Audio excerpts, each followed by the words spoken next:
Good morning, good afternoon, and good evening, ladies and gentlemen. Welcome to another Monday Night America here on NDB Media. Today is June 14th, 2021, and we are going to get right to it. Ladies and gentlemen, we have an exciting guest joining us today. We're going to be discussing some Star Trek. Who knows what else we might be getting to, but it's going to be a wonderful and exciting evening. Of course, I'm the fortunate guy that gets to say that this is my network, but it really isn't. It is the network for one and all. And I'm really happy to be here this evening. You guys know me. I'm Roger Noriega. That man over there, he's the one responsible for tonight. That's Michael Day. Good evening, Michael. How are you? I'm doing great, Roger.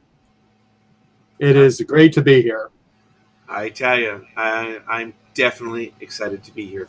And our wonderful guest, we would like to introduce him now. Why don't you go ahead and introduce yourself, young man, and we'll get right to it. I'm Chuck Stevens. And I'm here because of Michael Day. So we are all here because of Michael.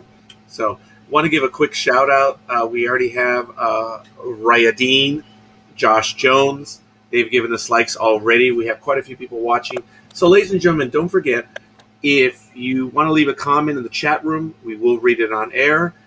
Go ahead and leave it, and we will be able to answer them live, direct them to all of us. And we're going to get to it right now. Michael, why are we here this evening, please? We are here because a couple of reasons. Number one, I am one of the producers of Potemkin Pictures, and Tuck is one of the actors for our show Deimos.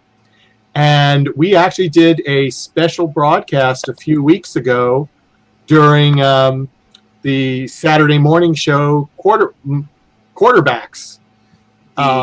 Sports Talk with the Guys. Home of the Monday morning quarterback. Right, that's the one. Yeah. I forget what it's called. But anyway, so we were there, and we did some live podcast interrupting the guys talking about sports, which is kind of cool. As a matter of fact, dare I say humbly, you were not interrupting. We were looking forward to it. Everyone on staff knew we were having a conversation. Oh, staff. I didn't mean to say that. Everyone part of the team.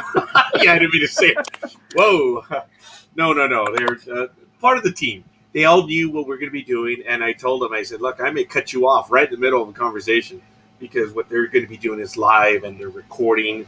And it was really exciting stuff. And everyone was looking forward to it. And absolutely awesome. So, Nefarious, how you doing? That's a hi. We have Russ. Russ, do you guys know the last name? Ross? Trowbridge. There it is, Mr. Tuck and Roll. I imagine you're going to have to tell us what that is. And we have Janice Kurtz already. Folks, we may have had a technical difficulty as we were launching the program, so we do apologize. But beyond that, we're now going to blowing. We're moving forward. Tuck, we interviewed you on the program, if I'm not mistaken. Yes, sir. I couldn't stop talking, and that might be part of why I'm here, is I'm willing to fill the space with some sort of noise, and hopefully it's interesting. You were way too humble, young man. It was fun having you on, and I'm looking forward to having a conversation today.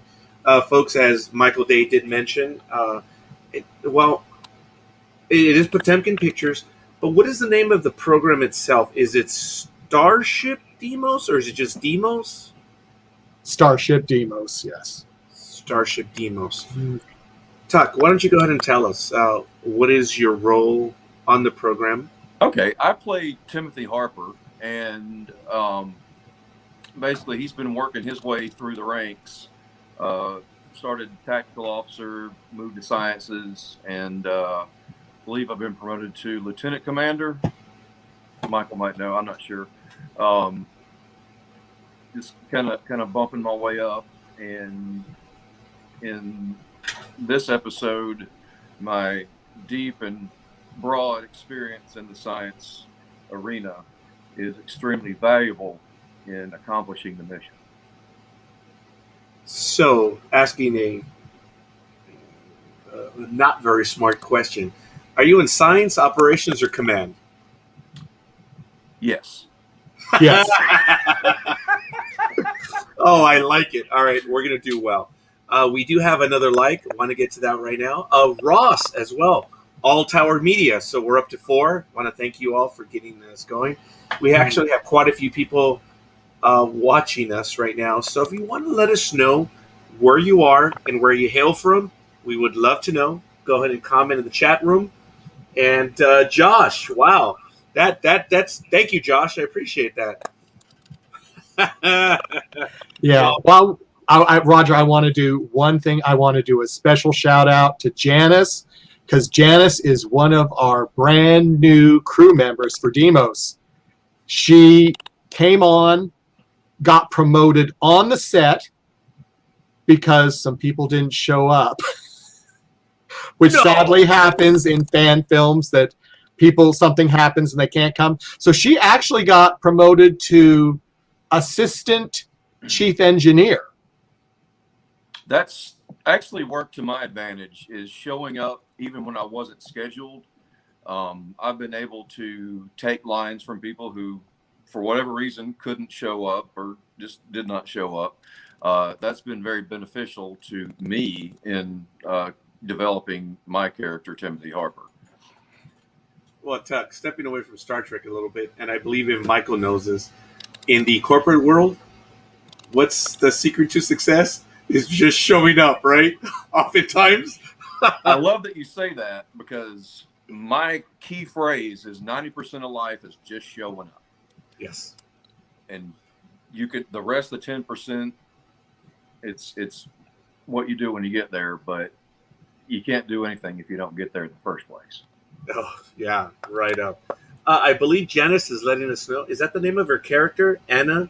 Yes. She was Is it- able to choose her character's name because new character. So she has chosen that name, and I think it's a very good name. Wow.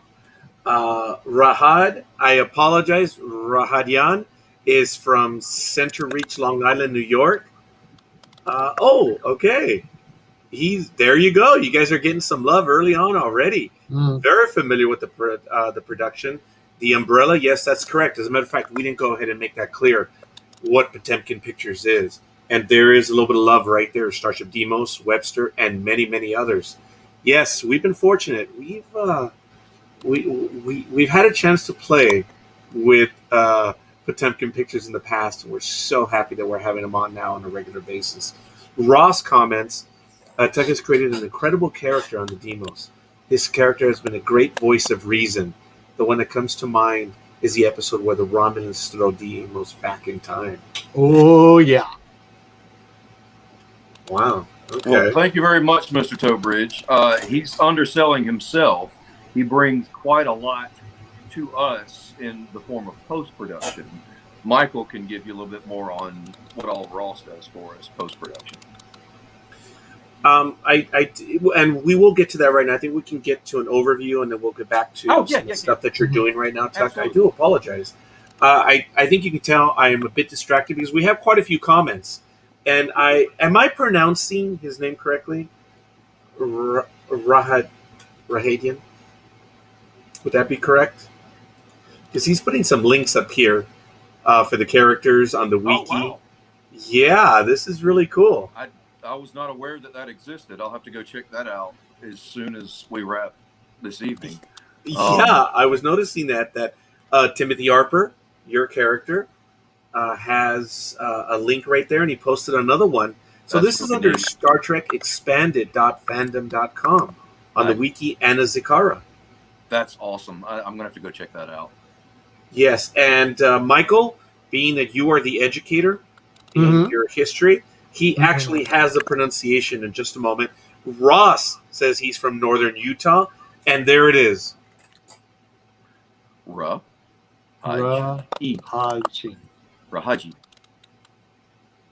Rahajin? Did I get it? I hope. I am humbly acknowledging the reality that I am going to butcher the pronunciation on that one.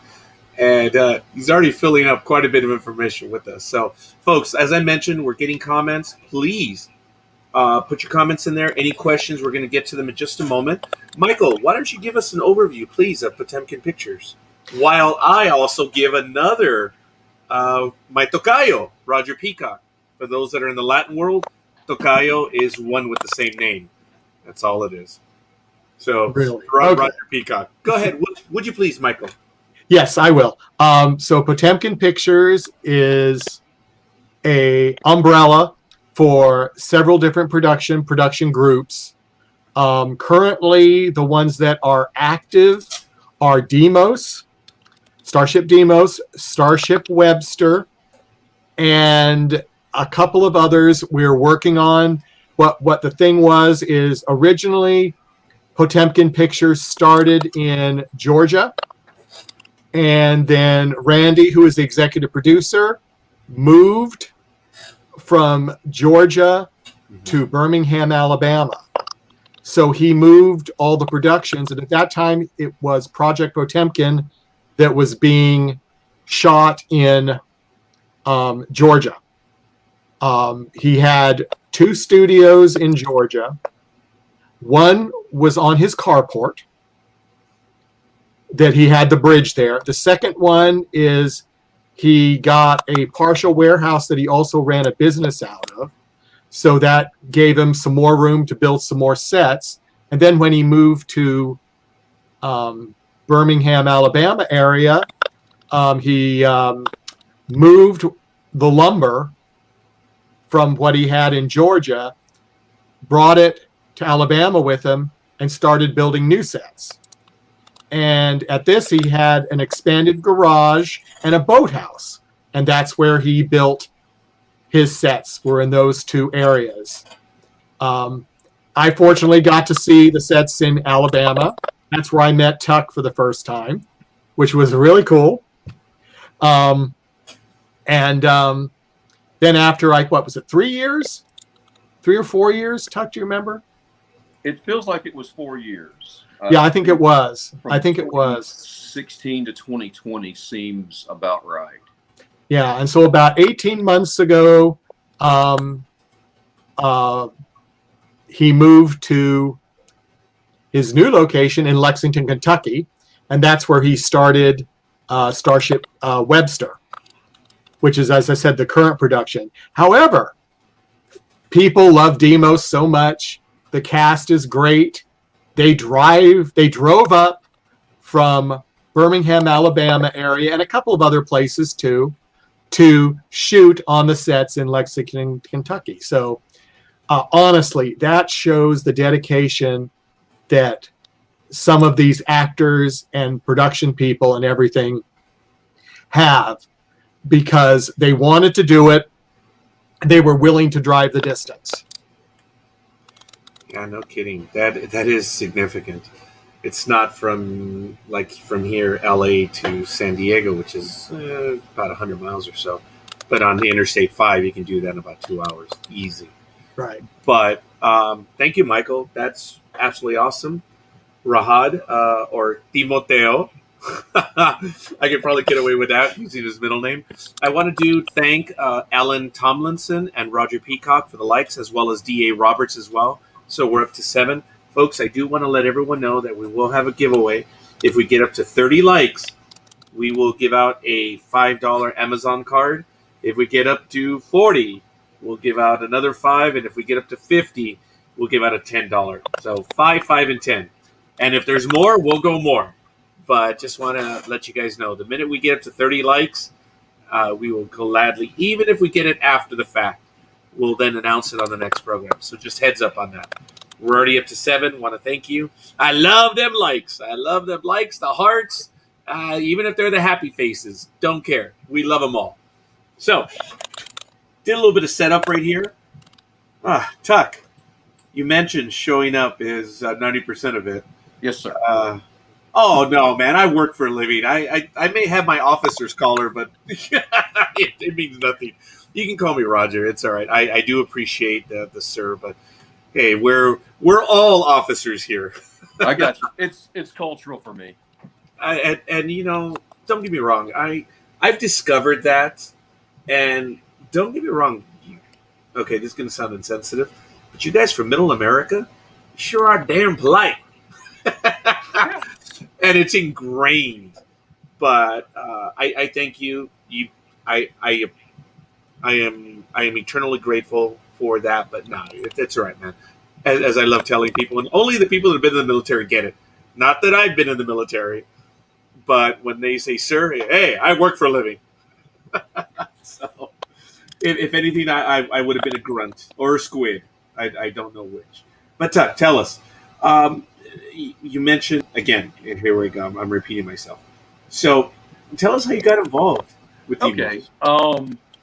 Forever and ever, I was interested in acting, but you know, I listened to the more pragmatic side of myself and decided to, do the military and do the public service thing. So I got jobs, went to college, did all that, but I didn't. I never really pursued that. And as I've gotten older, I've realized you might only get one chance to go around this planet. So uh, I'm trying to make the best of it, and I figured I'm going to go for it. So I started looking at joining groups on Facebook, and one of them was Alabama Film Actors, and Randy had put a casting call out for a large person willing to be painted to be an Orion brute. So I showed up, and that was the Crown Jewels of Xanthorus, and Randy can tell you that was a saga in its own light. It took about 2 years from beginning to end to get all the footage we needed. And speak of, there he is, man of the hour, Randy. Good evening, Randy. How are you? Good evening. I'm tired, but I thought I'd drop in and say hello to Steve and Michael and you, Roger, and anyone else who's listening in. And I forgot it's Tuck, not Steve. Sorry. I have to say happy birthday, Randy, because I think we share a birthday. June 12th? Yes, sir. We share a birthday. Well, happy birthday. It is a great day to have a birthday. Yes. Wow. June 12th, gentlemen, is it's significant for all of us. Not my birthday, but 28 years ago, a woman in my life said yes. Good for and her. It's she's 28 years as of, and I think it's her birthday today. Uh-oh. Happy birthday to her and happy anniversary. I will have to fix that one. Folks, we're getting a lot of likes here. Alan, I believe I mentioned Alan Tomlinson already. I apologize. Alan is you'll get a kick out of this, Roger. Alan and I went to elementary school together. Hey, was that in the last century? Last century, yes. Yeah, I can get away with that one. I think we're all last century. All of us right here. But Janice Kurtz gave us a like. Lee Drew. General Joshua Dalton. Thank you, folks. We're up to 10. 20 more. We'll give out a $5 Amazon card. So thank you. We're actually getting quite a few comments. You recognize that name there? Who, Lee Drew? Of course. Randy, you do, Yes. Of course, right? What is his role? Who? Which one? I've got 4 names on the screen. The gentleman, Timoteo, the one who's posting all the links. Okay, well, what he's been doing is he's been a fabulous resource for Potemkin Pictures. Thank you. He's been posting on one of the ancillary Star Trek information pages, and he's been posting character bios of all of our characters, ships, numbers, registrations, and that sort of thing. It's a great resource. In fact, Victoria Avalon recently used it to manage to get information for one of the stories or one of the scripts that she'd written. Excellent. I know I was butchering his name. I'm going to put you on the spot there, Randy. Are you able to pronounce his name for us? There are some who call him Tim. Oh, so I guess we will keep with that one. So, folks, no, go ahead, Randy. I'm going to have to penalize you 10 points, Roger, for failing to recognize a Monty Python joke. Okay, Randy will tell you why. Tuck, Michael, didn't I say that earlier? I may miss some commentary right now.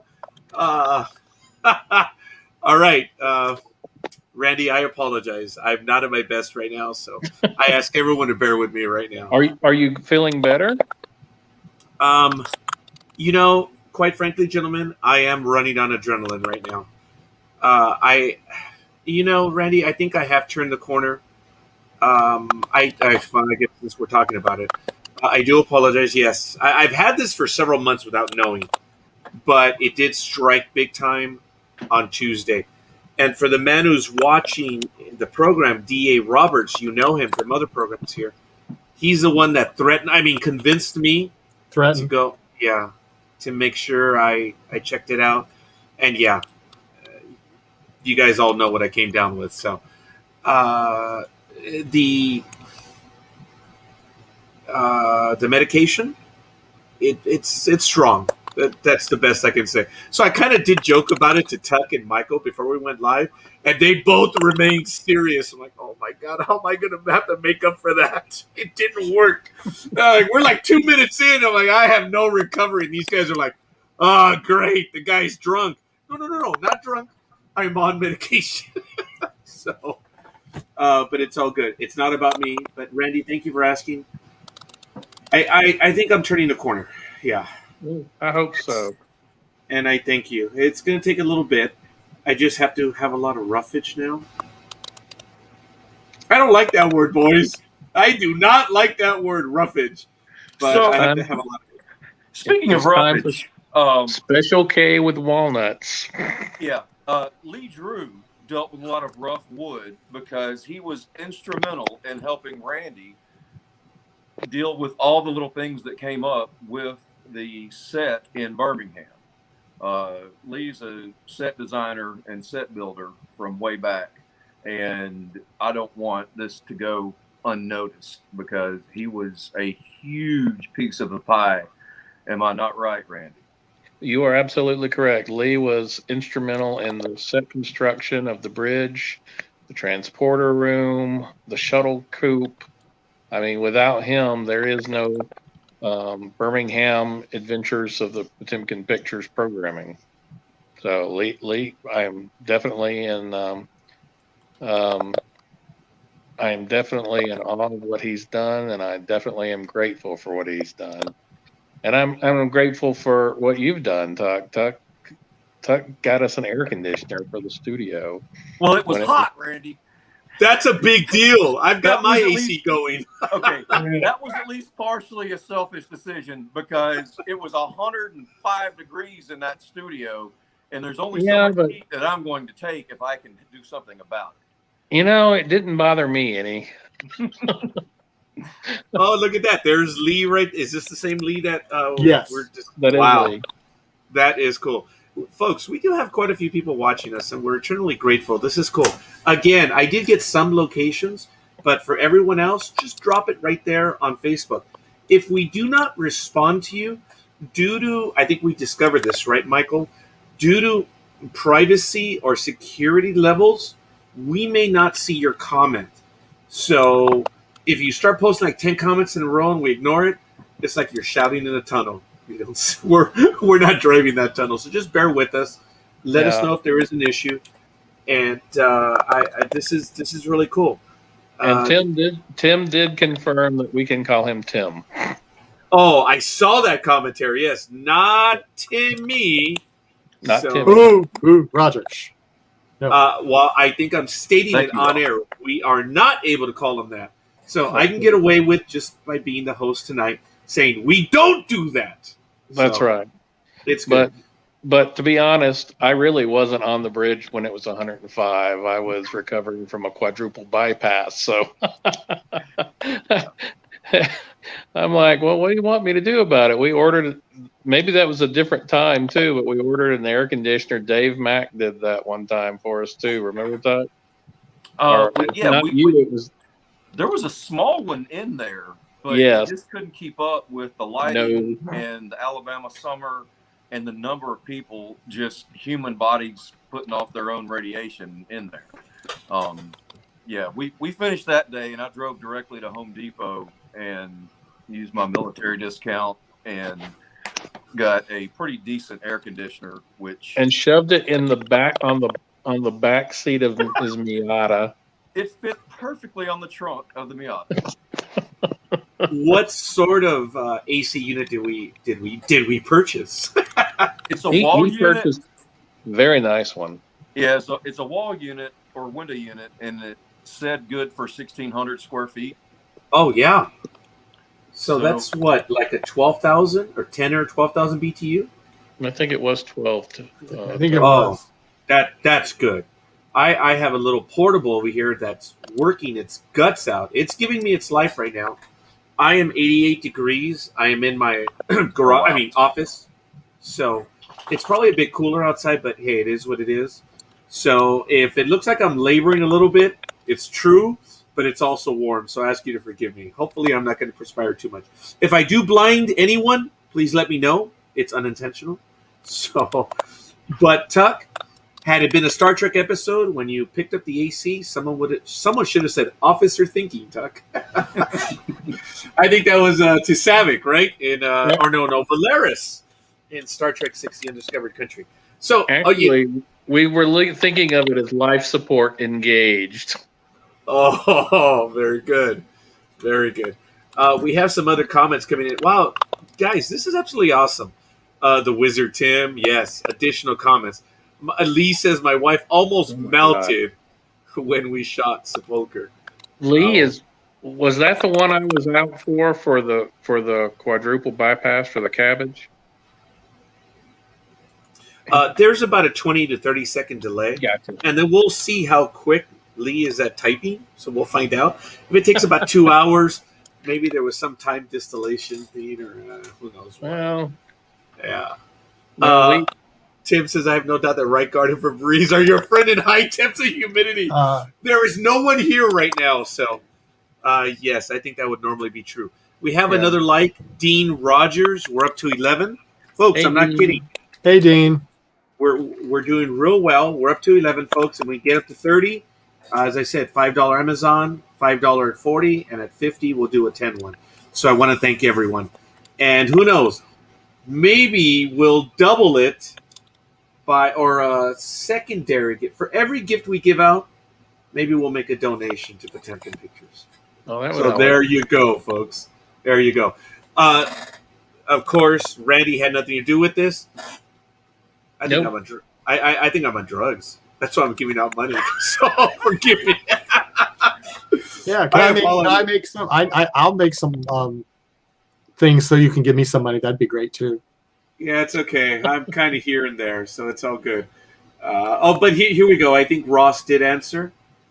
It was just practice for attending a convention. Oh, the heat. Yes.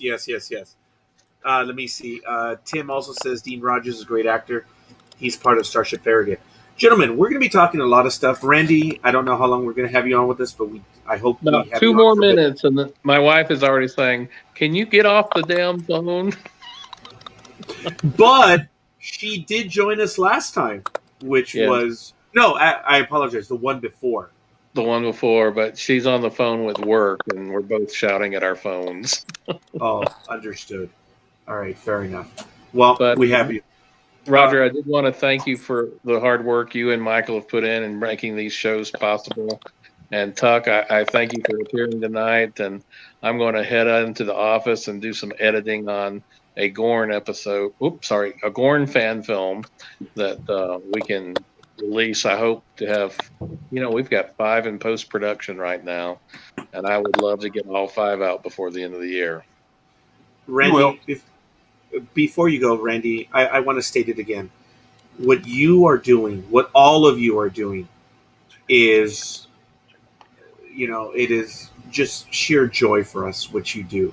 It is a privilege to get to play in this tiny sandbox that you're creating here, or you're working on, which, of course, we got the inspiration from Gene Roddenberry. But what you're doing, Randy, wow. I envy you in every which way. I'm excited for what you do. I'm appreciative. And when I say you, I'm talking about you, Randy, and everyone else part of your team right there. I can only do with what the cast helps me with, and they've been tremendous. The cast and crew from Birmingham, from Albany, and now from Lexington. We're just having a great time, and I encourage everybody to check out our videos at Potemkin 1711 on YouTube. And you'll find something you don't like, but you'll find more stuff that you do like. Randy, how many years have you been playing in the sandbox? Come December, it'll be 11 years. Okay, 11 years, and you're still doing what you're doing. Oh, yeah. That says a lot about you as well. In But also, addition to those that are committed. that also says how much fun I like having with it. Oh, it seems obvious. It was a thrill to be a part of the Saturday program where we were able to cut in regularly. I felt like Good Morning America.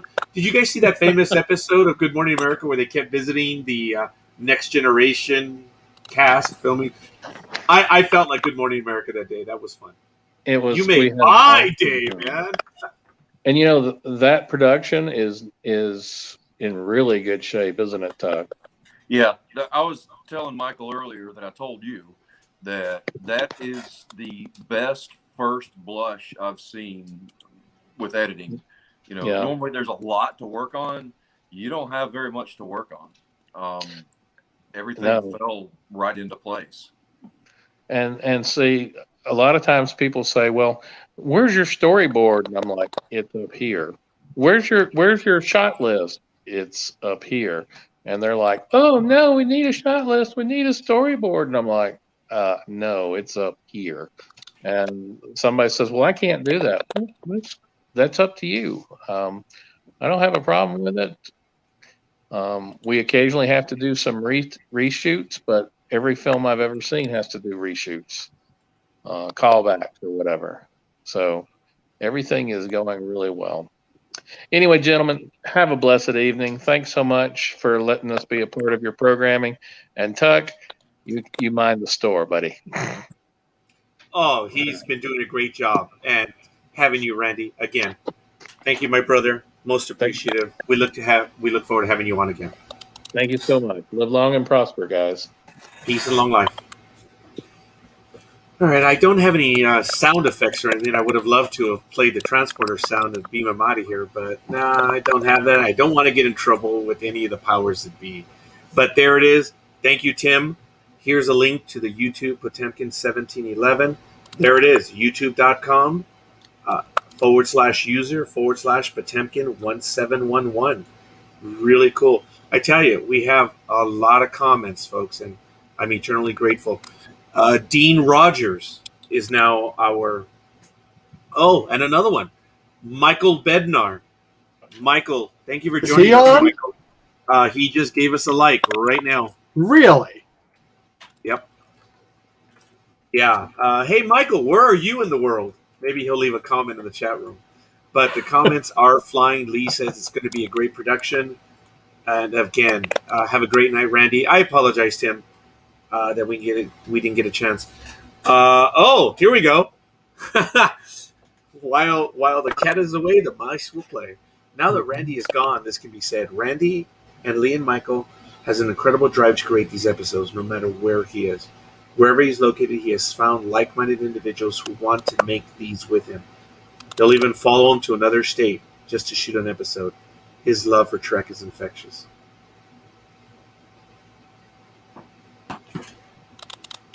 What do they say? Message ends. Stop. That's it, right? I think that's perfect. Yes. Michael Bednar plays Captain Robert Tackett on Starship Farragut.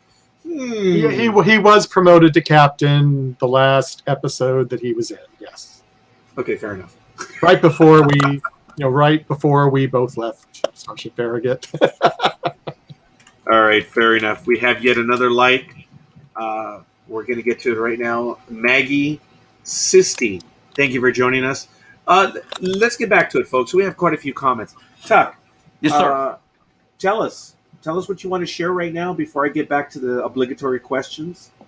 I don't want to make this formulaic and Gotcha. Yeah. I was trying to think what Michael and I were talking about earlier, just about how smooth this last shoot went. It makes a difference when everyone shows up prepared, knowing their lines, and we've got some very good cast in all the productions, and of course I'm very partial to Deimos because I'm in Deimos, but those guys do a great job, and I feel very fortunate to be a part of that, because they're not just good at what they do. They're nice to be around, and they're fun to be around, and they're good people, and people bring good attitudes, and that makes a big difference when you're, cramming all of your shoot into basically 6 hours.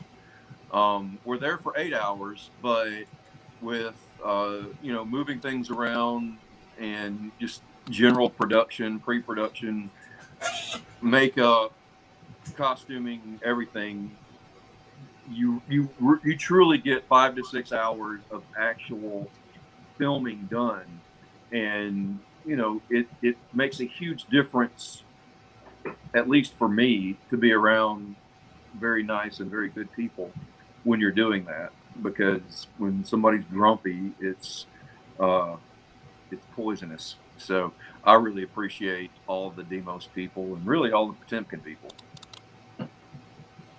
Yeah, it says a lot, right, Michael? Being able to get along with people. Oh, absolutely. Yeah. Absolutely.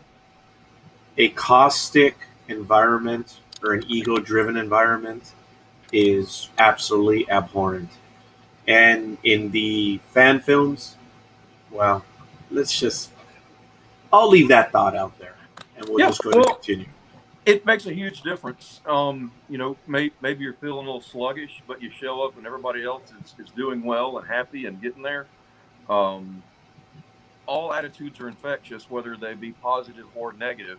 So I'm a fan of fake it till you make it.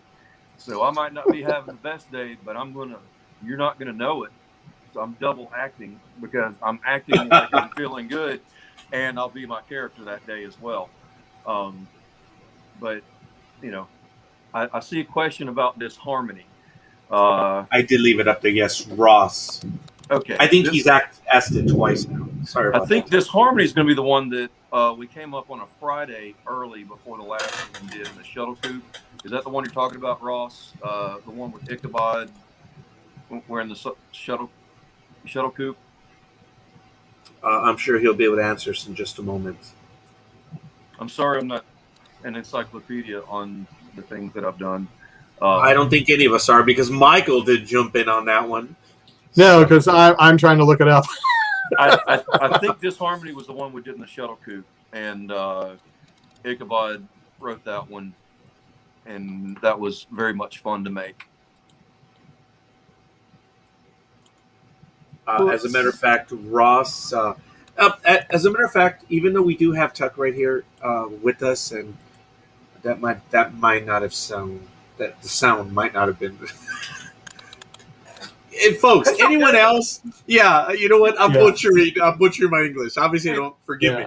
But I was going to tell any of the other crew members that are thinking and would like to join us. Hey, if you guys want to come on in. I ask you to contact Michael direct or Tuck. I believe they have the link to the program. And if not, for those of you that know me on Facebook, you can go ahead and send me a message. We'd love to have you guys join us so we can really get some Star Trek talk on with us. Gentlemen, I know it's a Monday night. I have time. I don't know how much time we're going to have with you. Usually we do our guests wrong by going on and on and on. And it's like, oh, hey, we're 8 hours in. When did you want out? So are you guys unlimited on your time? I'm good for at least 3 hours. All right, fair enough. Then the line has been drawn in the sand. The line that's at least. I mean, if we're having fun, then we can keep going. Yeah, definitely. If you guys are raking me over the coals, then I might punch out. Oh, no. We only do that with programs that are, well, anyway, it's okay. I only go on the attack when programs are asking for it, but not that I've ever done that before to anyone. I love having the fan productions on. Tuck, how many different programs have you been on? Because I know there's some language we can't use, right, Michael? Programs as far as like this, or to Potemkin Pictures, how many mini movies have you been in, or projects? On a lot. Potemkin 7 or 8. Oh wow! Okay. More than that. If you're talking about just individual movies. that Yeah, you've no, been in. if you mean productions in general, Productions, there it is. oh wow. Um, there's a lot of stuff still in post production that hasn't hit. If you go, if you just look up Tuck Stevens on YouTube, a number of things will pull up. Um, there's one coming out called Undercover Redemption with Jay Sean Holyfield and gosh, now that I'm thinking, I'm gonna make mouth noises till I remember his name. No, you're good, But man. anyway, he was one of the lead producers, and that's the web series. It should be coming out pretty soon. Did some stuff with Daniel J. Hill, Chevelle Rudolph, and Shy Fly Productions, Hill Media Productions, Ricochet. All those are people that have been generous enough to let me spend some time in front of their cameras. As a matter of fact, Ross let us know that you have 17 credits on IMDb. Some of those are producer credits for Potemkin. And he mentions 9 of those are for the thespian role. There we go. All right. And recently we wrapped on the Starship Pudnutter, which is not endorsed by or associated. Oh, that's a loud phone. It's not endorsed by or associated with Potemkin Pictures at all, but it's similar. It's a different universe. Oh, That's another one that there we go. Tim, man, Yeah. he's on the ball. Yeah. So, also in the Trek universe, but a very, very different one from the Deimos and Potemkin, is the Starship Pudnutter, which is a garbage scow. And it's he and I on this, and it's beyond ultra low budget, and it is as fun as any ultra low budget 1970s show that you can imagine. A lot of fun to make, and you can see his creative brilliance in writing, directing, producing, singing, music, props. He's a one-man show. He's good at a lot of things, and we knocked out 6 of those episodes, or not episodes, 6 of those installments in a pretty short amount of time. Well, as a matter of fact, that's on YouTube also. I'm sure that Tim will be able to help us out in a moment on that. He's been putting up the links for several Disharmony on YouTube and Vimeo. And Ross is saying Ichabod is a very interesting individual. He's done a lot of things. He used to be a pro wrestler. He's been around the world and done some very fun, very interesting things. And I remember we pulled him on. I can't remember the name of the episode or the aliens, but he was an extra. And I told Randy, like, I noticed he started acting before the camera started rolling, and he didn't quit acting until after the camera stopped rolling. Mm-hmm. And that, to me, even as a background character, that shone through. And I'm like, I want more of that guy.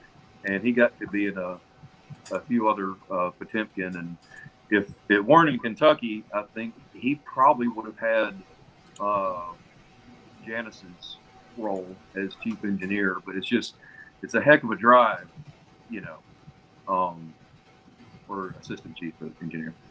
It's a heck of a drive for anyone, and to get off of work and to get up there. So nothing against anyone. It's just hard to go 6 hours to do something for free. Oh, yeah. Well, we were kind of on an oblique angle coming on to that, where we're talking about the commitment to Potemkin Pictures, what everyone has to do. I believe Randy did talk about that, where everyone has to give so much. And he may not have said it in this episode, but he has in other episodes. What he does is because of what everyone else can do, and they have to travel. I know Michael and I have talked about that. And it is, again, a testament. I don't want to exactly say leadership, but his love of the material. And the love is infectious, huh, Tuck? Oh yeah, I this afternoon finished rewatching all of the original series in order, first through last.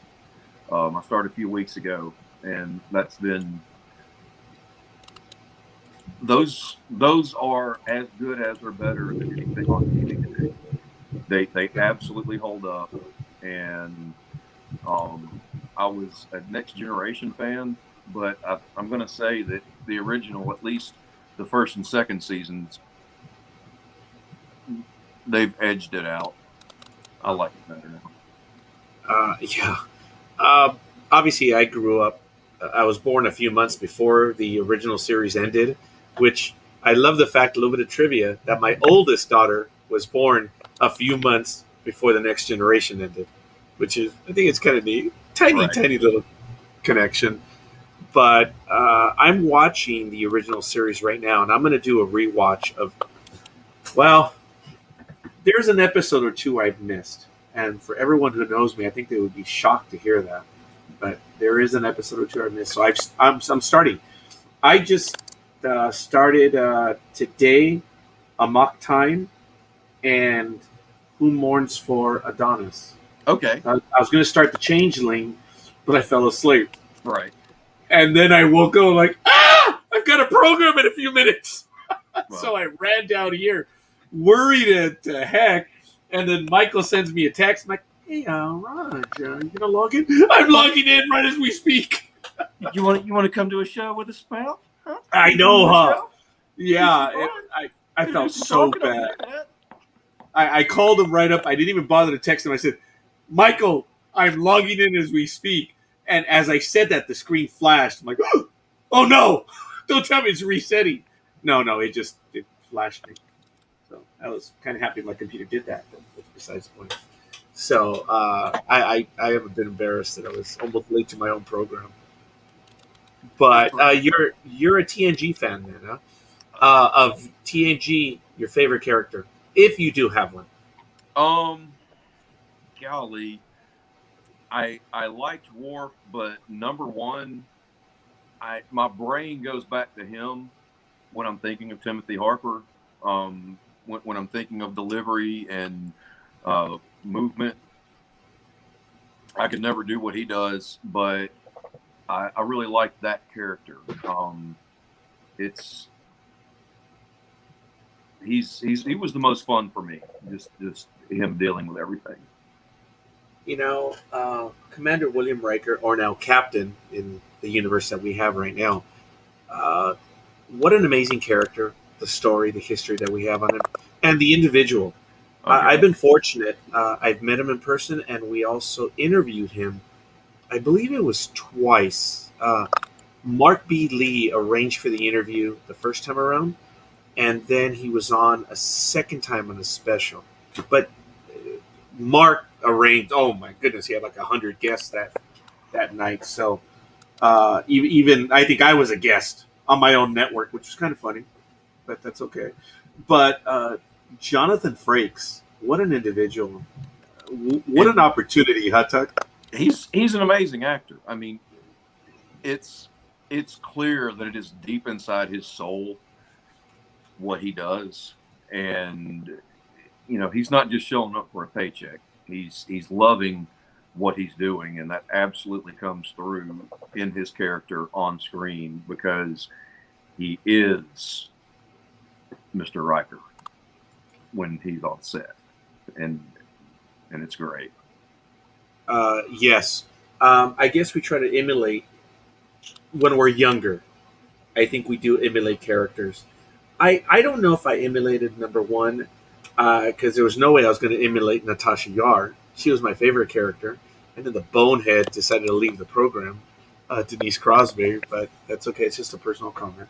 Michael, have I ever asked you who your... Yes, and by the way, one of my favorite movies that he did on the non-Star Trek was... Oh my goodness. It was one of his first directorial one. And it was filmed here in LA. And a Clock Stoppers. I like that movie, Clock Stoppers. And they actually, Yeah, it's a kids movie. My daughters enjoy the movie, and there's a scene in the movie. Oh, well, okay, no, I won't say anything. There's a shout out to Star Trek and to him in the movie, which is really kind of cool. My cousin turned me on to Dark Star very recently. That's the one that I was thinking of when you were talking about your program. Okay. Dark Star, yes. Yeah. That's we were talking about who's having a tornado. Me. Okay. Okay, that's real, folks. Are Is you everything under- good, Michael? Are you safe? Yeah, as far as I know. Hey, so what's with the blanket that you have now, as opposed to what I have here? Because there's too many weird things back there, so I just put the blanket up. I gave up. I'm in the office, folks. It is what it is.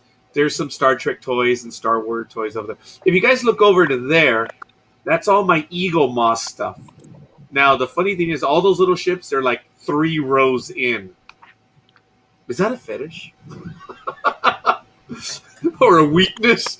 Come on, Tuck. It looked like you wanted to say something to that one. Well, you can take that word one of two ways. I'll just go with mild obsession. And yes, it is a mild obsession. That was good. I like it. I do have several on my desk. I don't know why. I wasn't necessarily a fan of the ship itself, but for those of you that will recognize it, this is, of course, the NX-01. But this was the alleged, rumored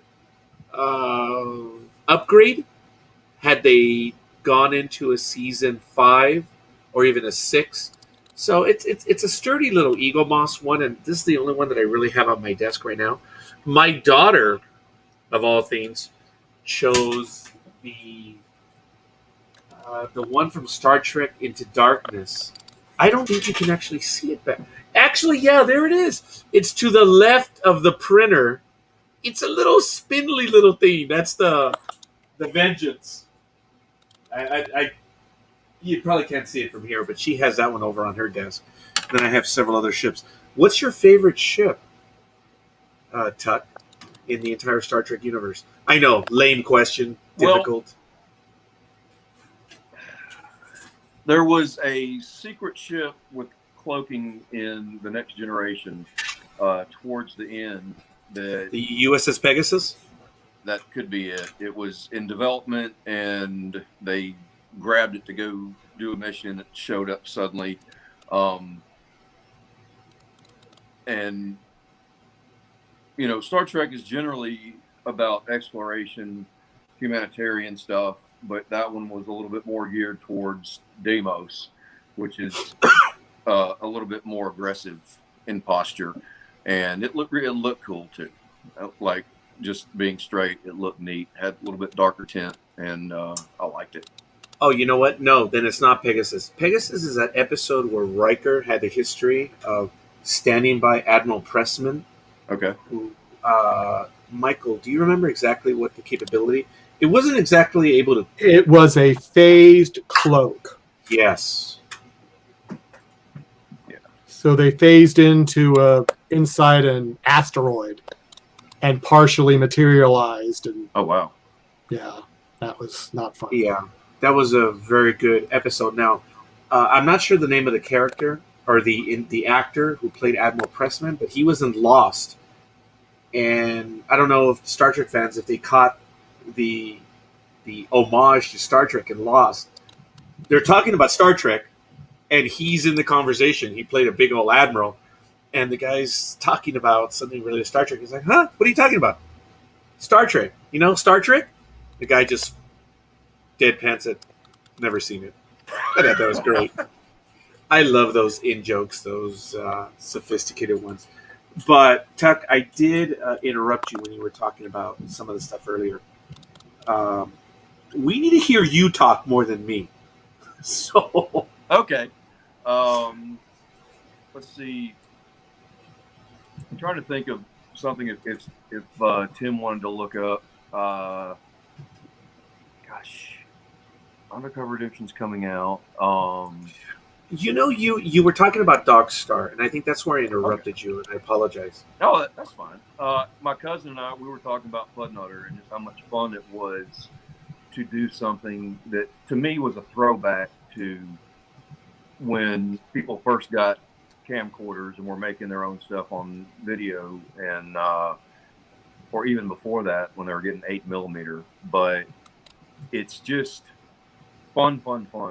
And Dark Star is what my cousin came up with, and he told me I need to watch it, so I started yesterday. And that, even though it was a student film, it was really well done, in my opinion. Dark Star was. It looks a little bit more funded than your average student film. Yes. Really entertaining stuff, though, Dark Star. That is the 1970s project. And I vaguely remember it, but when I think of Dark Star, the smile comes to my face. It was really cool. It was the director's first film, actually. He just came out with Army of the Dead. The same? Same guy. And wow. Because we're live, the name is completely escaping me. Because I need to be humiliated by my slow brain. No, not at all. It's all good. we weren't expecting to go down that road. Ross, very good. I agree. I'm glad he remembers that. In the A-Team, for whatever reason, they were at Universal Studios. Now, a lot of us who are the older folk remember this. And that is the first time I caught the idea of what they call as an homage or an in-joke. Dirk Benedict, who played Face in the A-Team, is waiting outside somewhere. They're in Universal Studios, and a Cylon walks by. He played Starbuck. And he looks at the Cylon, he's like, nah. It was great. You had to have seen Starbuck to understand that one. Ross, it was excellent. Yeah. It was absolutely awesome. Yeah, you told it right there in the quote. It is really cool. Again, folks, we're getting a lot of comments here. We used to make fan films on Super 8. Yep.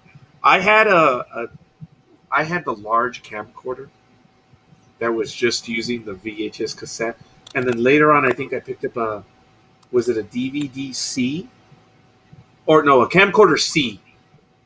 The one that used the smaller microcassettes. I remember those. We, until very recently, were using microcassettes for Potemkin. I think we were filming in 680p until extremely recently. He got the new camera just before he left Birmingham. Michael can tell you if that's. Yeah, he did. He got a new camera just when he was about to leave, and has been experimenting with it. He's, every time you get a new camera, as people that do fan films know, it's a learning curve until you're comfortable with everything. Mm-hmm. And sadly, sometimes it messes up the production a little bit because something went wrong and you didn't know. Maybe you didn't have audio and you thought you had audio. And now you need everyone to match their wording exactly as it was on set in post on an ADR. As a matter of fact, Tuck, there it is. Dark Star, 1974, directed by John Carpenter. These guys are live in the chat room, man. Yeah. They really know what's going on. Of course, Lee says, love the original Battlestar. That's the one I grew up with. My mama didn't want me to watch Battlestar Galactica. Why? It's an adult program. They have lasers, spaceships. Yeah. How can it be an adult program? I think when Battlestar Galactica debuted, it was in 1978, and I was all of 9. Oh, that's perfect, though. I thought so. Oh God, 9 years old. You're still, a lot of your brain is still very much in fantasy, and that's perfect for a 9-year-old to run into Battlestar Galactica. As a matter of fact, Star Wars was 1977 and such. But yeah, I was fortunate. I was lucky growing up with that stuff. Don't want to put anyone else's ages out there because I think Michael already graduated high school at that point. Yeah, I did. Yeah, sorry, pal. Well, that's the benefit of not dying as you age. Yes. No doubt about it. I'm proud this. I feel like I've earned my grave. They're like, man, you look old. Good. I haven't died. You know, every little bit of older I look, it's more proof that I haven't died. So, you know, there's a lot of stuff on this planet that can take you out. Michael could be swept away by a tornado this evening, you know, and it's, you know, going back to my original reason for jumping into acting, you don't know when you're going to go. So, you know, keep going and go do stuff. You did mention that, and I did interrupt you, Tuck, and I am sorry. You talked about getting stuff done because we only have this one time going around on this rock. Oh, yeah. Yeah. It is. I think that's why we're here tonight. It's something that we want to do, that we're able to do. The connections that I have to all the fan productions is, number one, I'm a fan, and number two, I dared ask a fan production if they wanted to join us on air, and they said yes, and I couldn't believe it. Long time ago, Roger. Michael, it is not the one that you think. Oh, No. Starship Farragut was the second. No, I know it wasn't. I know who was your first. Oh, yes, and it was in 2008. They were early on. Mm-hmm. They were on a few times as well, but Starship Farragut was like our second hit. And, oh, man, we just love Starship Farragut. Everyone involved. We got a lot of love from Starship Farragut. And I'm eternally grateful. And then, of course, through Michael, I was able to meet other programs, and of course, Potemkin Pictures. We've lost track now, Michael. But what are we at least 10 episodes now? Because you, I need you to remember. Potemkin? Yes, total. We're close. Okay, we're close, folks. We were on Blog Talk Radio, so we were doing the audio programs for the longest time, and I meant to ask Randy. I don't know if I ambushed him with it, but I was wondering if he wanted to do a 5-minute little episode on our audio program at the time where everyone was in character. I thought it would be kind of cool, but it never did come to pass. Who knows, Tuck? Maybe you could drop it in Randy's ear, and we could probably do it right here on video. Maybe a little novella, something like that. I'm going to channel Randy right now. Go ahead and write it, send it to me, and we'll work it out. So if you write it, he'll look at it. And he'll look at it. If it's worth doing, he'll do it. If it's worth tweaking, he'll tweak it. But yeah, if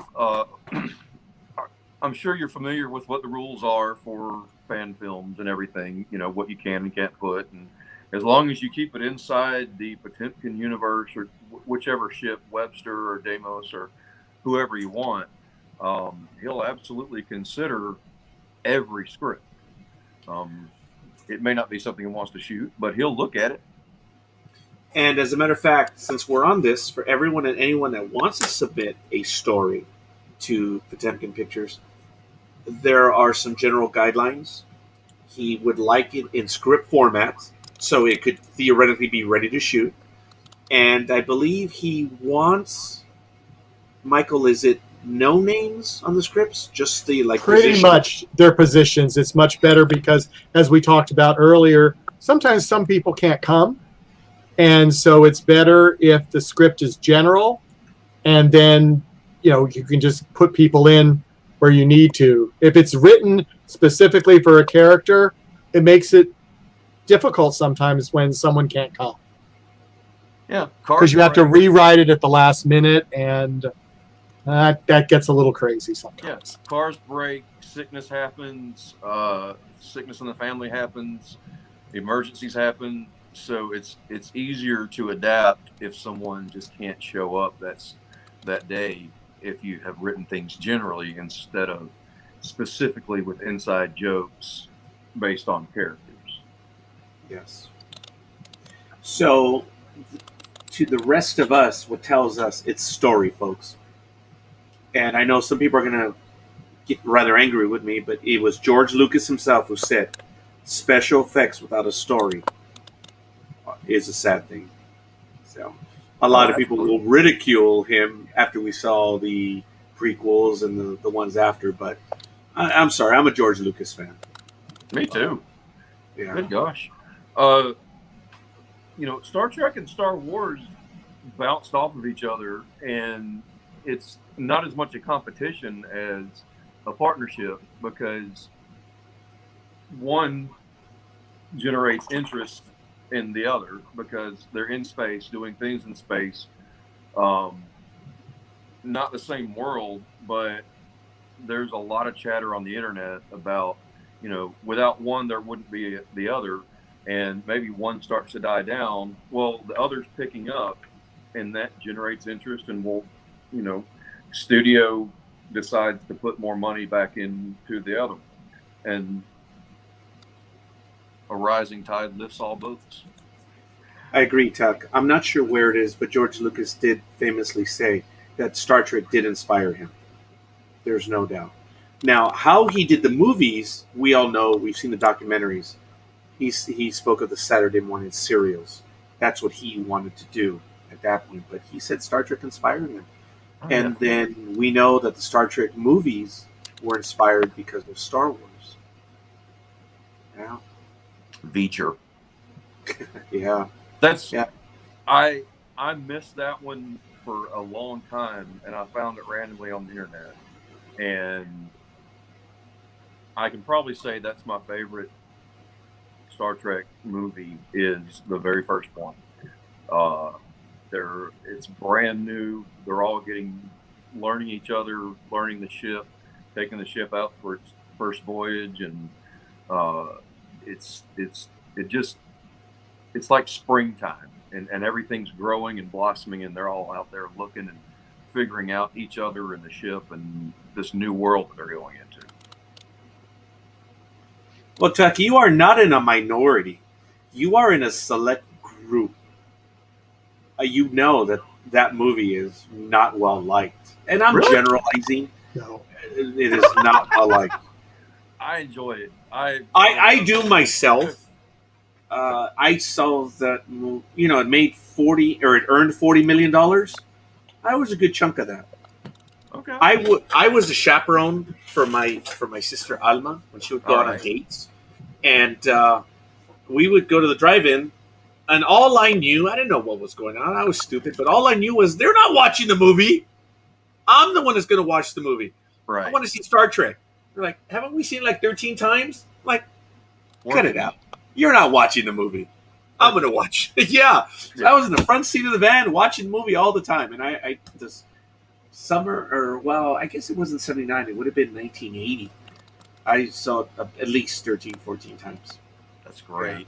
Yeah. Michael, how many times have you seen it? In a theater or just in general? I guess probably first run I saw it 3 times. Oh, yeah.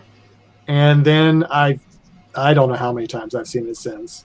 I've seen snippets of it. Now, whole thing, probably maybe another 3, but I've seen like parts of it a lot of times. So I have as well. A little bit of trivia.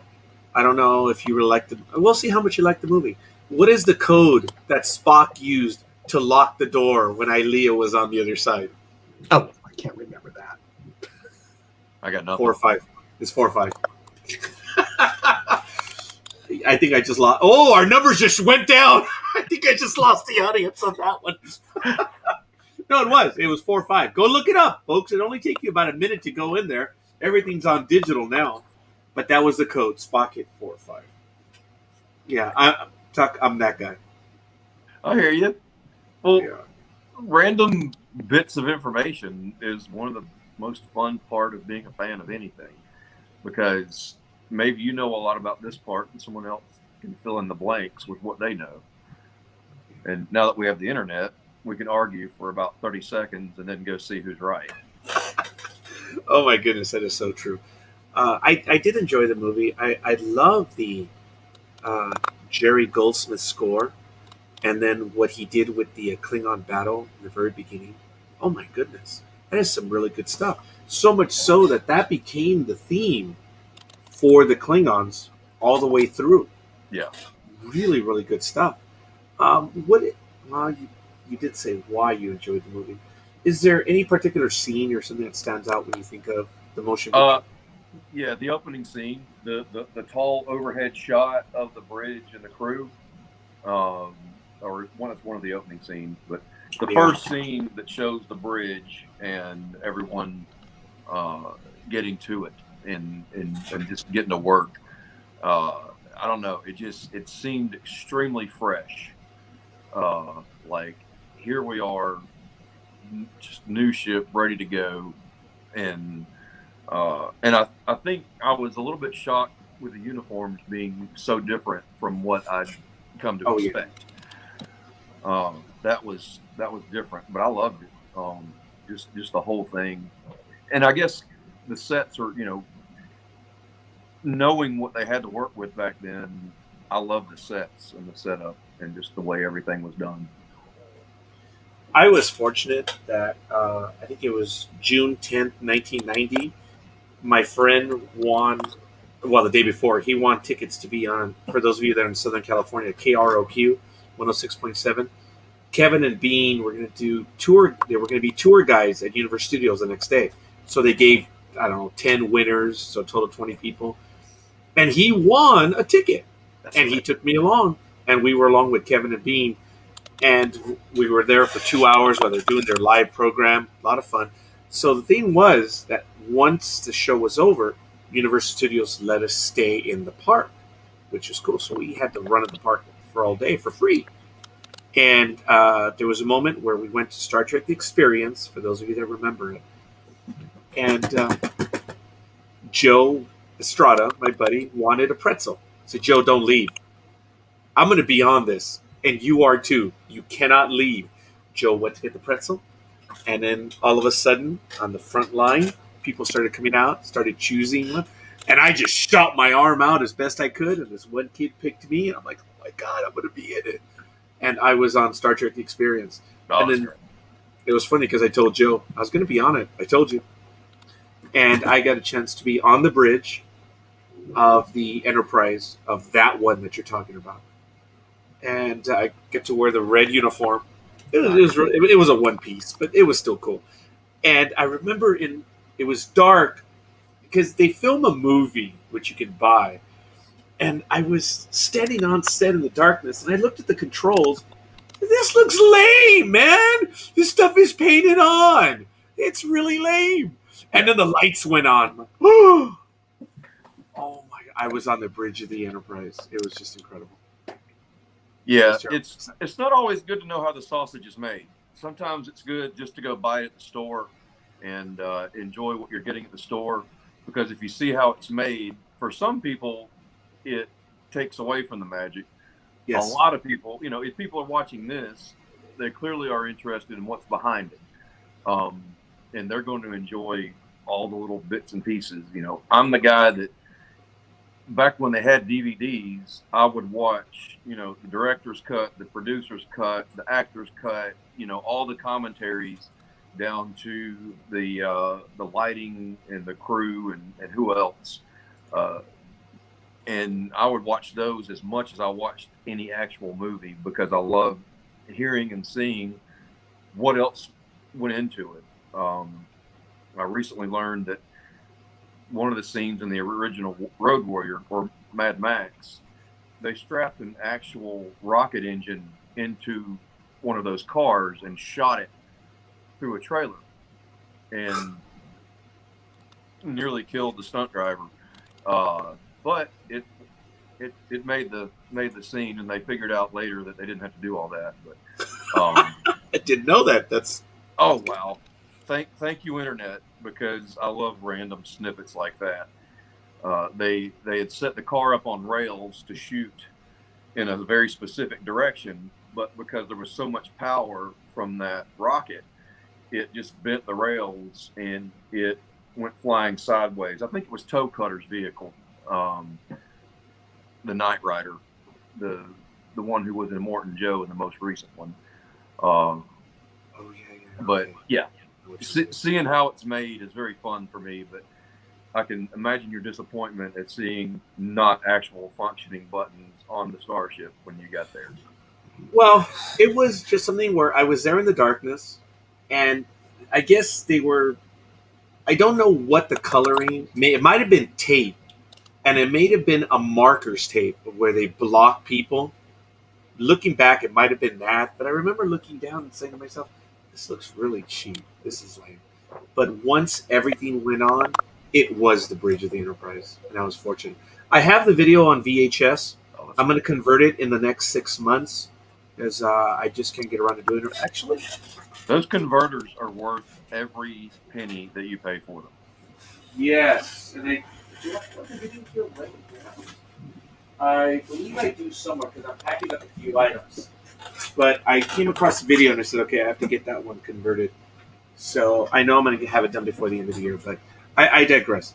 Deimos, young man, you guys were filming several weeks ago where we did the live cut-ins. I'm Mhm. going to go to Michael on this as well. What can you tell us about what you guys were doing that day as far as filming and stuff? Well, what I can do, which would be even cooler, maybe, is Uh-oh. I can show some pictures. If you haven't, they are on our Facebook page for Demos, but I might throw a few of them up here so people can see some of the behind the scenes things. Lieutenant Commander, with your permission? Tuck, that's your... Oh, okay. Tuck, by the way, that is your rank, right? Lieutenant Commander? I think that's my most recent rank. I Okay. was lieutenant for a long time, or Harper was lieutenant for a long time, and he changed shirt colors and got new collar brass. And you know, being Marine and Air Force, I know Marine and Air Force and some Army, but I don't really know Navy rank too well. And so forgive me for not being an expert on Star Trek rank. Hey, it's all good. No need to know. Michael, what if you would? Why don't you go ahead and start back up from the very beginning and describe? And Tuck, you as well. Okay. If you have any commentary on the pictures, go ahead and begin. That's Randy over on the left. That's And correct. Looks like he's wearing the crimson jacket from the Wrath of Khan through the Undiscovered Country. It's kind of cool. That's a T-shirt with that print on it, but it's a very nice facsimile of the jacket. It's not as heavy and hot, so you can show your fandom and look pretty cool while you're doing it without burning up. That is cool. And folks, and for those that are not familiar, this is the bridge of the Deimos, correct?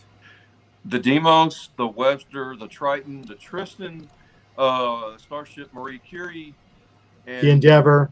Endeavor, and any others that will come through the studio and use it. We have different panels to show the inner workings of each starship and the name of the starship. If you're a detail person, and Randy generally does a establishing shot slow pan at the big. Can you hear me? Yes. Yes, Okay. The hiss went away, but he generally does an establishing shot slow pan, and if you're looking, you'll see that the plaque is on the wall. But not just that, each starship has a detailed map, kind of a skeleton map of it, and that's a small detail that makes a big difference.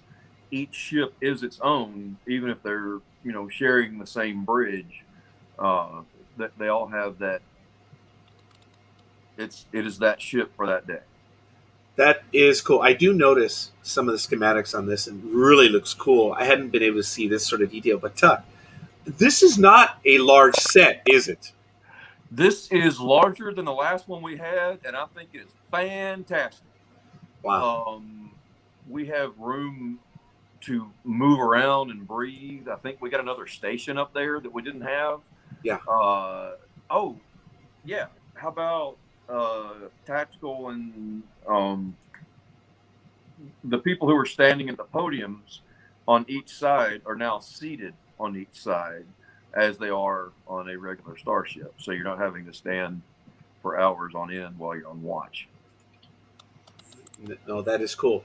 As a matter of fact, Lee is saying this is going to be a great production, and he also says that the first rough cut is terrific. I think people will enjoy this one.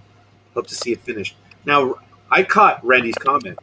I think you said that there were 5 in the pipeline right now, hoping to get them out before the end of the year. That's cool, man. That is really awesome. Webster hit the ground running. He advertised locally up there for actors, and he was fortunate to get a pretty avid group, and they've been churning out some pictures, like a lot of them. I didn't even know about the Gorn one. I'm excited about that. That's going to be fun. I like fun little departures like that, so I'm curious to see what they do with that. That is cool. Yes. Well, I'm going to ask you about a few of these other pictures. Are you familiar with your crewmates? That's going to be Tom Hiddleston, and that's going to be our captain on the right. Yes. Victoria Avalon. Michael, did we have Victoria on? We did a long time ago. Okay. Yeah, she's one of the ones that works early in the morning, so it's and on the East Coast, so it's a little more difficult, So I do admit, when I was on the Star Trek: The Experience set, I had to do the same thing. This is absolutely hilarious, folks. When people have to do this, Tuck, how good are your skills at this, man? Tell me about it. Terrible, because I'm top heavy. Terrible. I'm top heavy. So if I go too far starboard or port, then it takes a lot more effort to get me upright. You're funny, man. This is cool. This is a cool image. Can you hint? Are they taking fire? Gravimetric distortions? The warp core about to go? Or what? I'll say what warp core? The ship is either banking hard, or there's a vibration of some sort. There's got to be a vibration, yes. Caused by something. All right, that's cool. Fair enough. Could be sound waves, could be explosion, could be sound waves from an explosion. Could be an offset, something that's causing sort of an earthquake on the ship. Who knows? That is cool. Sorry, Michael. I know I took control. Here's another backstage. So, does that lead to like the transporter? I mean, a turbo shaft? Yes, that's correct. That's turbo lift. A turbo lift. You're right. That's sorry. It's really neat. It makes the swish sound when you open it. Oh, does it really? Automatically? Yeah? Yeah, because somebody's always doing it. Like every time you open it, somebody will go. Oh, very good. Doesn't matter. Somebody's going to do it. And you just have to not do it when you're filming. But otherwise, it's very difficult to not go. You're funny, Tim. I like that comment. If I were on that set, I'd be stable because I'm shaped like a weevil. That is Weevils funny. might wobble, but they don't fall down. That is true. And we do have other pictures, which we can get to them in a little bit. Michael? Yes. Tell us, Ed. I've been dominating this conversation.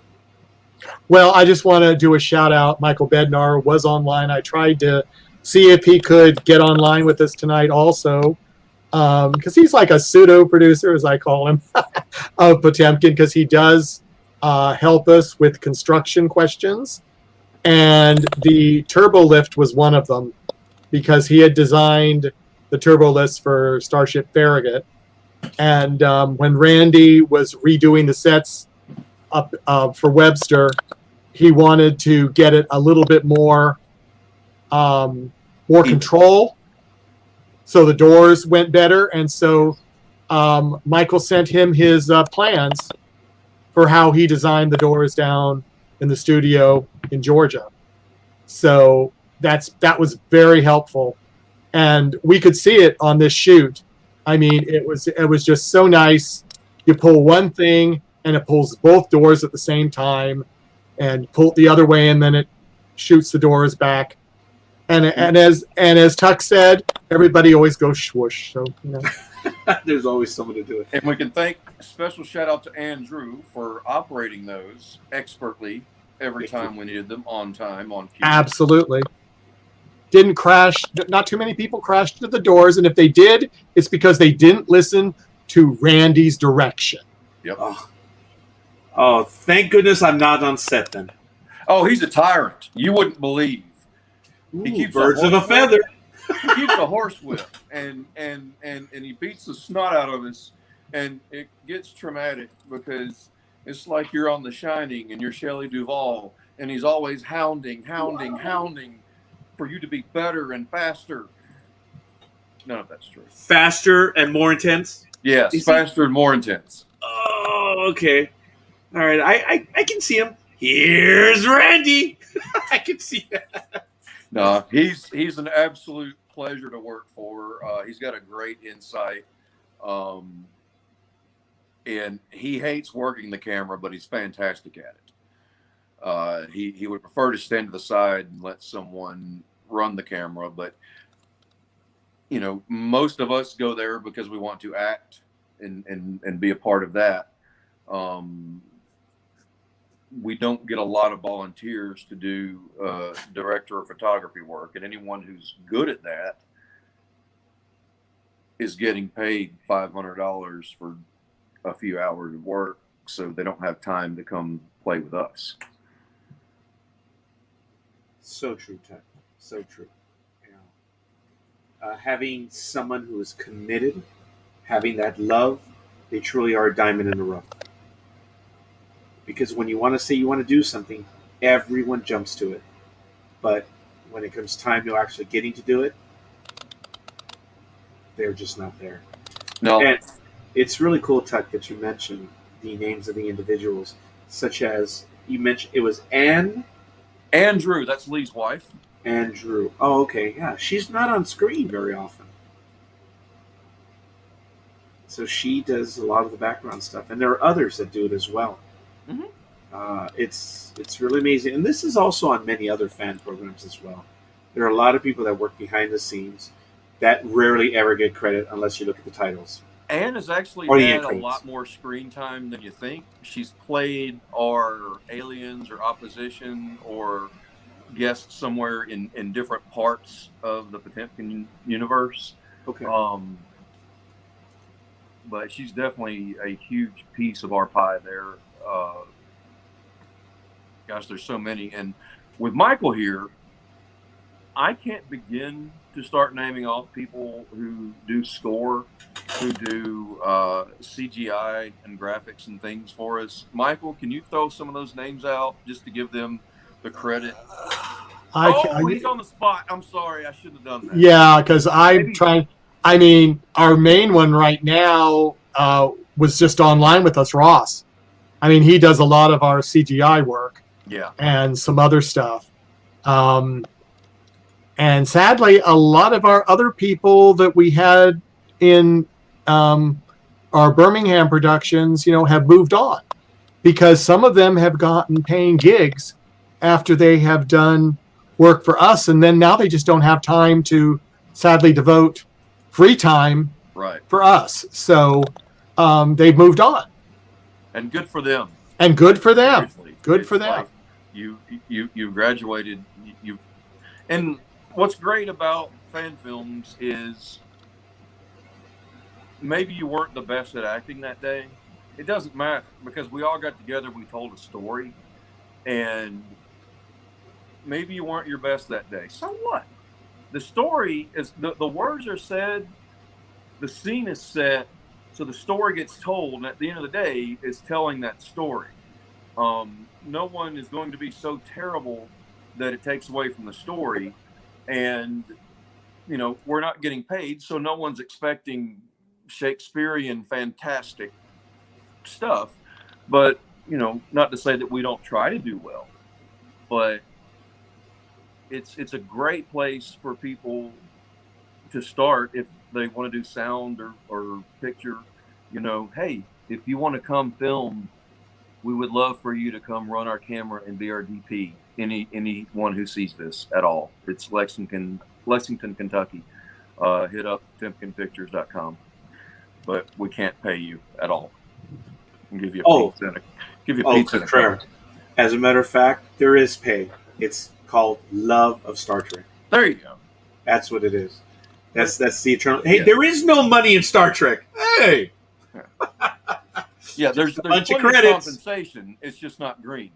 Yeah. But I said all that to say it's a good training ground, and it's also a good place to keep your skills sharp or enhance them. You know, we all do our best, and it doesn't matter if your best isn't as good as the next guy. As long as you're bringing as much as you can, that's all anyone can ask. So, a lot of those guys, I've been flabbergasted at how amazing the sound, the score, the editing, and the CGI. These people are giving us, with no compensation, they're giving us absolute top shelf graphics on a regular basis. And if no one else, I know people have said thank you. I'm going to say it here live on the internet. Thank you, thank you, thank you. It does help to have that visual to help tell that story. It does, and it's amazing to me with the amount of money that you guys have, what you're able to do, and how often your productions. I've said it many times, and you have to forgive me on audience, but there are a lot of programs out there. One of my favorite was Hidden Frontier. Whether you like it or not, I refer to them as kids because they were a whole bunch of kids. They really were. And they were spitting this stuff out like clockwork. No one else did that on a regular basis up until now. What? Actually, no, I take it back. Oh, there might have been another one or two, and they're done with our reading. But doing this on a regular basis right now, Michael, seriously, who other than Potemkin Pictures? There's a few others that do There's it. a lot. Yeah, On a regular basis. On a like regular you guys? basis, yes. Yeah. All right, then that is my ignorance because I remember Hidden Frontiers was like one every 2 months.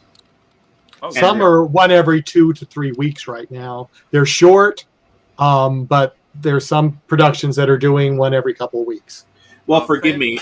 Short doesn't matter. And Tuck, I cut you off twice. Go ahead. Oh, you're fine. I was just going to say, Jonathan Lane's Fan Film Forum on Facebook. You can see almost everyone who's doing a Star Trek fan film and some other fan films from different universes. Yes. Those are highlighted there, and he has his own show, and he's got a good thing going there. Tuck, would you give us that website one more time, please? Fan Film Forum, Jonathan Lane. Am I saying it all right, Michael? Yeah, that's or at the very least, I know who that is, and everyone else does. So thank you. Yeah. I just didn't catch it the first time, and it was my fault. Sorry, Tuck. Oh, that's fine. But the minute you repeated it, clearly, I need to go back and learn to enunciate. Oh no! Project my voice. No, not at all, young man. It's me. Words that matter. Yes, they do. Just a little foggy right now for all the antibiotics I'm taking. And that's what I was kidding, folks, when I said that I was on narcotics and stuff. I am. I'm taking a lot of stuff. And then I have to take one that takes away the nausea. So when I started the program, I'm sorry. I have to admit, I still was a little... That's why I think even before we went live, I said, Michael, I think I'm going to need you to start up the program. But it actually wore off as we began. And I was really thankful for that. Phenogrin will knock you out, and anything that's a derivative or similar to it for nausea will knock you completely out. So you're doing very well just to be here. I'm getting the vibes, Tuck. That's what it is. I'm getting the vibe. We're having a wonderful conversation. Even though I am Mr. Tangent. If I had a role, I have, I don't think there's anyone better at screwing up conversations than me. I have a tangent, and every tangent has a brother and a cousin. Yeah. And a child. I take them. I hadn't come across a child yet, but I take them all. I think that's what my tombstone's going to read. Roger never met a tangent he didn't like. Well, tangents are better than dead air. I'll take a tangent 12 times out of 10 over dead air for very long. And I appreciate it. Yeah, I know. I was just waiting for you to finish on that one, but that was perfect timing. Tuck, what are some of the other things that you do with Project Potemkin? I've worked grip, lighting, sound, costumes, makeup, assistant director, production assistant. as far as other, now, if you want to know other roles I've done, I was Sure. not Kales, golly. But anyway, I played a Klingon demigod on the battleship Kupak. Yes. And that was a fun one. We put together a very, I love that costume. That costume to me looked amazing, and they did a great job of the makeup. And uh, that episode, watching that is what pushed me into as many acting classes as I could get, because I watched that episode and I said, I can do a lot better than what I just saw myself do. Wow. Tuck, I've come across many, many people in the 13 years that I've been doing this for 13 years. I've met many of people. And you are in the minority of people that not only will admit it, but know it. Some people you can tell understand what you just said. And there are so few people that get that. Well, it takes being on the other side and seeing whether, you know, now sound is sound and you got to work around it. I had in my head a way I wanted to sound, but because our sound is limited, I couldn't get that sound, and my movements and my actions felt okay at the time. I didn't like it after. I would love a reshoot, but so it's been a few years. I don't think the Klingon set has been put back up anywhere. It's in storage, and I think parts of it have been used for the new Starship. As a matter of fact, Tim is coming up with a lot of links right here. I thought that this was one funny when we were talking about Tangent, Mr. Tangent, better than Mr. Cosine, and then this one, guys. I remember that. How Sine, cosine, and tangent. Oh, there it is. All right, got it. We have a lot of great comments in the chat room, but right here, folks, following up, and Elliot Drew is invaluable in costume and makeup. Tuck Stevens, right here on IMDb. Michael Day has an IMDb profile, which I have not looked up myself. I actually have an IMDb profile because, much to my shock, I've received credits from many of the fan films, which I was stunned. I don't think I deserved any credits, but I do. But there's another Roger Noriega that is out there that is, I forget what he has, but they've meshed our credits. Yeah. And I had premium IMDb, and I told them, look, this is how I am. I don't have these credits. They never bothered to fix them. But if you notice, the Roger Noriega has a film roll and then a bunch of other credits in audio and fan film productions. it's quite obvious who is who on that Right. one. I would throw a middle name on there. That could help differentiate, because depending on your level of production, There it is. it's the writer, director, producer uploading that. And hey, kudos to Randy for doing it. I think he's the only director producer I've worked for that has put any IMDb credits up for me. I know a lot of people do their own, and that's cool. I'm not complaining, but hey, big on Randy. You know, he says, hey, you'll get lunch and you'll get IMDb credit if you show up and you are in this. And a lot of people, you know, that's how they're building their resume. So it's a very nice thing to do when you show up and you're doing work for free, that he gives you at least the courtesy of uploading for you the IMDb. Yeah, I was surprised. I actually have 3 credits myself And I also it has alternate names. My D is in there, which is kind of cool. But you'll notice that there's a writer and actor in TV, and then you have Starship Excelsior. That was in 2016. I received associate producer. Star Trek: The Romulan Wars. I got and Star Trek Operation Beta Shield. Actually, that's not all my credits. I actually have quite a few others, but I have quite a few thanks. It blew me away when I would ever get those. Yeah, I'm stunned. But it is kind of cool to see your name on Yeah, it's a very nice thing. I mean, it's a very simple, free, easy thing to do, but it takes time to do. And if you have a full-time job like most director, writer, producers have, and you're writing, directing, and producing, and doing your own editing, yeah, that's going to get pushed really far down the road of things to do, if it's even in your mind of things to do. So big kudos to Randy for taking the time out to do that little thing that makes a big difference for a lot of people. Oh, heck yeah. Michael, I don't know if you had any questions or anything that you wanted to point out right now before I ask some more. Oh, okay.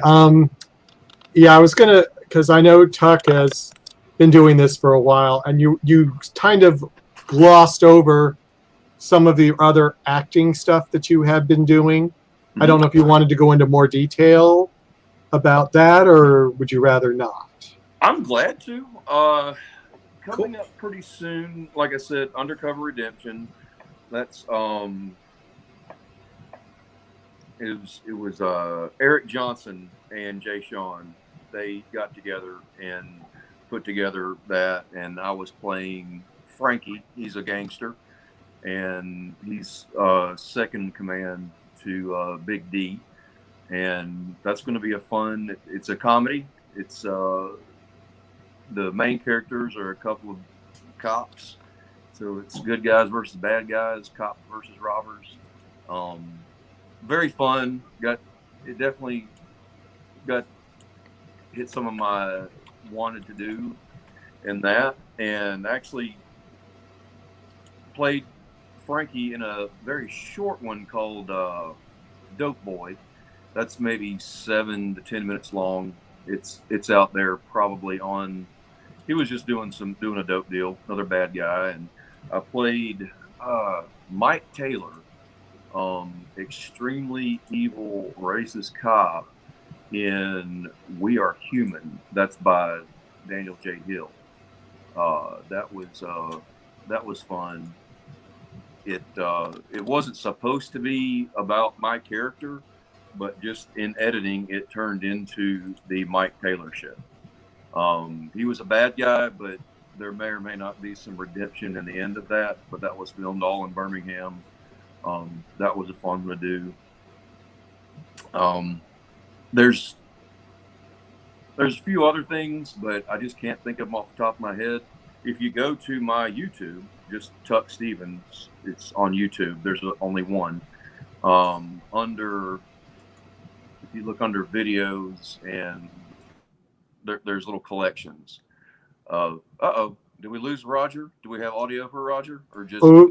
I apologize. I'm listening. It's just I didn't mean to ruin your train of thought. Oh, every fine. now and then, my nausea. I don't want to make those faces on air. I apologize. I didn't want to be overly dramatic, but I guess I was by doing that. It's all right. Yeah, sorry about that, guys. Let's see. Shyfly Production, Chauvel Rudolph. I did a few things with her, and you can find her on Instagram and YouTube. Daniel Hill Media Productions, his stuff is on YouTube. There's one he came out with recently called Bank, and there's going to be a part 2 and 3, and I'll be in that coming up. The 2 and 3 haven't been shot yet, but he's still working on the details for that. Did I give you the name of the one with Mike Taylor? We Are Human? Okay. Chauvel Rudolph. As a matter of fact, they put your link right here to your YouTube page. Oh, thank you very much. So for those of you You want to take a quick look at that? You can screenshot it and keep that, or type in as is. And you were asked a question, Tim. I apologize. Who are my favorite actors in any genre of stage, screen, or television? It's funny that someone referenced A-Team earlier, and not my absolute favorite by far, but constantly somewhere in my head is the A-Team theme song. And I had a love for B.A. Baracus like you would not believe as a child. B.A. Baracus, Hulk Hogan. I didn't appreciate Ric Flair until I got older, but those two were icons when I was little. As far as an adult, who I love, there's so many, and the interesting thing about it is they melt into their character so much that I can't bring their name up in my brain. I can see their face as character, but it's tough to recall right here on the spot. Normally I can make something up or pull something out of my ear, but goodness, there are so many who are so good. If I have to say favorite, Yeah, that's tough. I'll just It's say, a good question, though. I'll say the entire cast and crew of the Starship Deimos. Oh, score! That goes back to what I mentioned about 10 minutes ago about you, your profile. It fits. I was not expecting that, young man. You got me on that one. That was good. And I don't think that's. I should say I believe that's a genuine response from you. Not that everything else is not. I see that from you. Yeah. What you guys do, man, is really absolutely awesome. Look, I gush over it because there was a time when there was no Star Trek, period. And it was the fan productions that kept us going. And just because it came back didn't mean that it should stop. Right. We know why CBS did what they did. We don't have to relitigate it. We don't have to talk about it right now. It's obvious why they did what they did. Because if you think about it, fan films are still out there, which is really cool. And the very simple guidelines are don't use footage, don't use the name, make them short, don't compete with what we've got going on air. I understand the rules are there's no discovery. Anything that looks like discovery, you can't do it. Anything that is with what their programs are, you just can't do it. And that's a pretty broad canvas, man.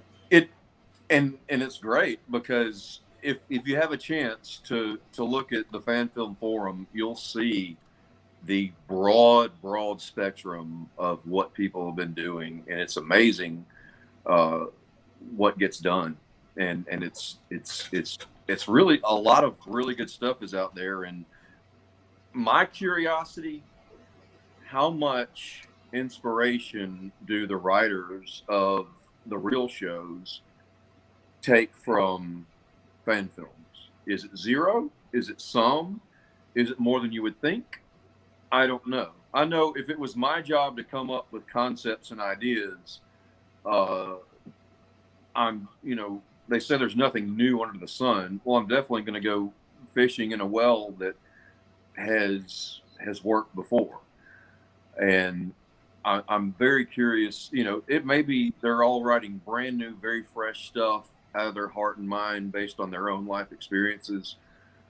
But it would be interesting to know if any of the past 10 years Star Trek has been based, or not based, but has taken any inspiration from the fan films, because there is some amazing writing that goes on in the fan films, and there's some amazing visuals, and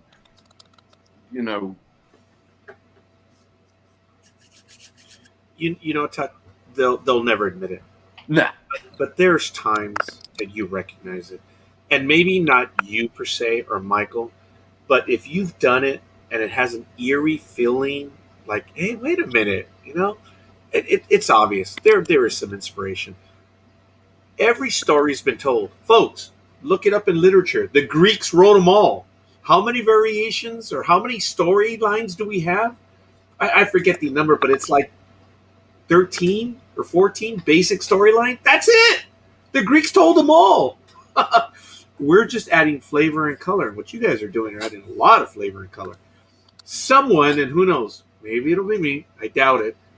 But we need to look back at how all these fan films started. You guys know that one of the first fan films was in the 1970s? Did you guys know that?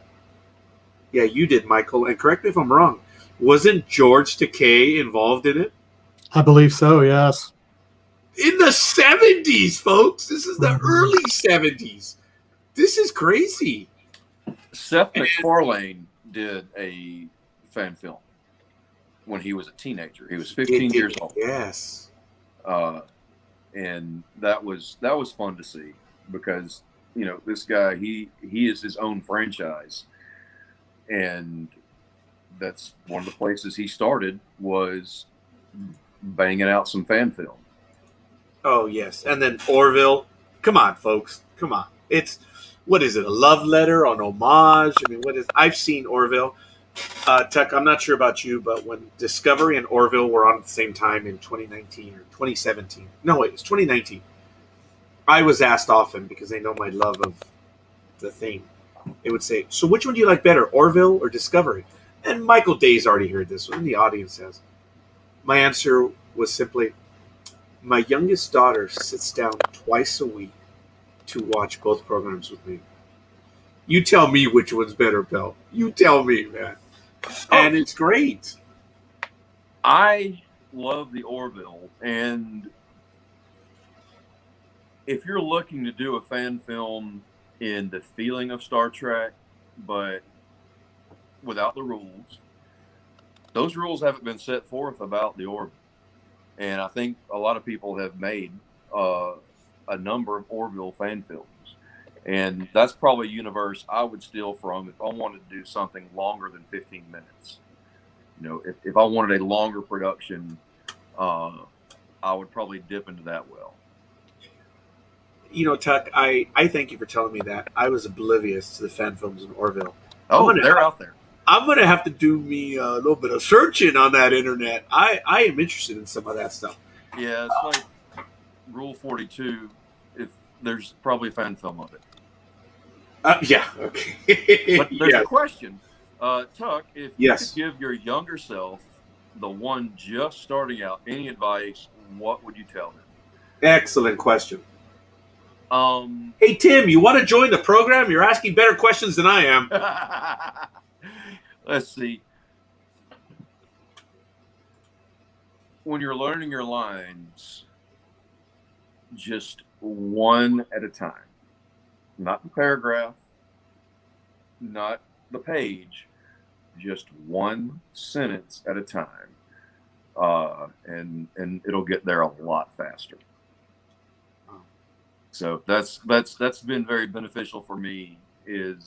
I've tried a number of different ways to memorize things, and I am ashamed, but I'll tell you, I have trouble memorizing. But hitting it just one at a time, and then first, then second, then first, second, third, that makes all the difference in the world for me. Of course, I still tape everything and just listen to it nonstop. I haven't spilled any beans on Lee, because beans they stain and they're hard to get out. And if I got beans on Lee, then I would be responsible for the dry cleaning bill. Ooh, okay, fair enough. Well, we'll get to that in a moment. Tuck, going back to that question that Tim asked you, do you work out with anyone? Do they practice lines with you? Do you do that with anyone, or is it all a solitary thing? It's hard to get people to get together. I know. Do you have friends or family maybe that do, or no? Running lines can be ad nauseum. Oh yeah. Okay. And Yeah, I guess. a lot of it is can till can't. I can focus for this long, and then I can't focus. And it's drudgery if you're not also learning your lines. So if it were someone I had a scene with, it would be fantastic. Sit there and run lines back and forth because their lines are my cues, my lines are their cues.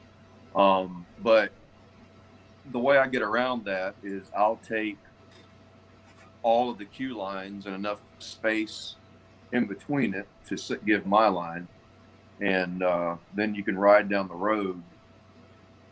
Kind of a question answer format. But it's harder to get people together to do that than you think, and I just don't want to burden someone with the uninteresting mundane chore. Shout out Pudnator. You'll know what I'm talking about when you see it. The mundane chore of feeding me lines. It's not super fun, and there's apps for it, believe it or not. Wow. Okay. I haven't looked into that. That's cool to know. Tim does say great advice. I took acting classes many years ago to get over being shy, but I'm not a good actor. Tim, Folks, oh, go ahead. Bet you're better than you think. And if there's one place I'll tell you to start, take some improv classes. Improv will make you focus on following the rules of improv.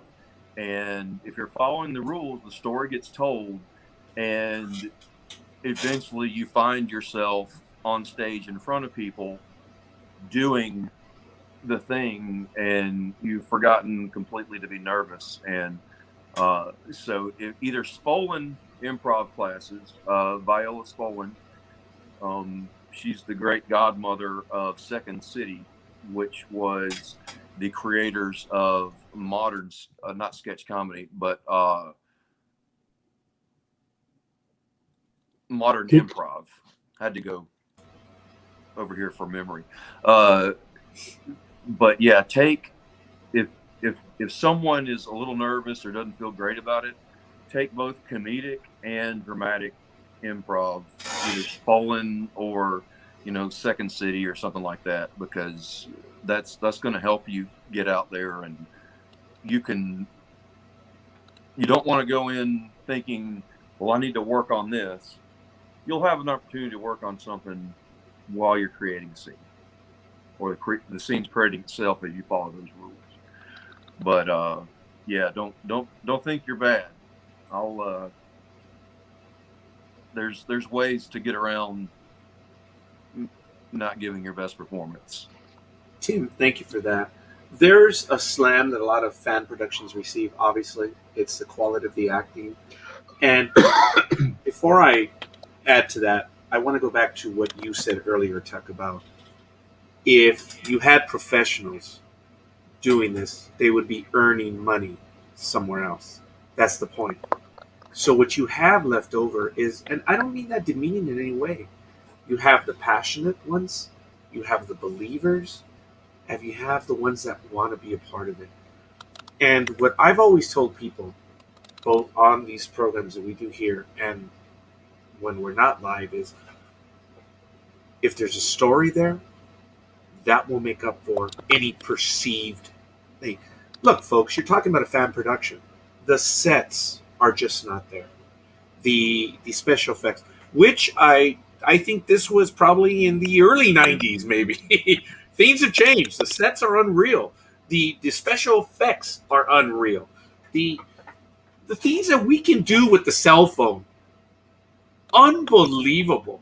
So times have changed, but that still doesn't take away from what I believe is the message, the story. What are you doing? If there's a story there, you won't see everything else. And it's not a shot against any fan production. I, I, I, the people that slam fan productions are the jealous SOBs that are not part of the production. That's what it is, Tuck. The people that slam them for these perceived faults, the bad, No, there's you know what I'm saying. I'm going to give you another angle also. Internet Tell me. clout. people trying to be clever and make their friends laugh by digging on something. It's a little bit of bullying, a little bit of just, they call it clout is what the youngsters call it, and it's getting that street cred. I'm cool because I'm putting you down. I have a couple of friends who I was expecting it, but other people weren't, and they commented on a film, and the other people who didn't grow up in a military type environment, they were definitely offended. But my friends were doing it just to poke me in the eye, as friends Oh, do. yeah. Okay. But with or without that, that was to please each other. So a lot of trolls do that to make other trolls laugh, and that's the only reason they do it. Let me add to that, Tuck.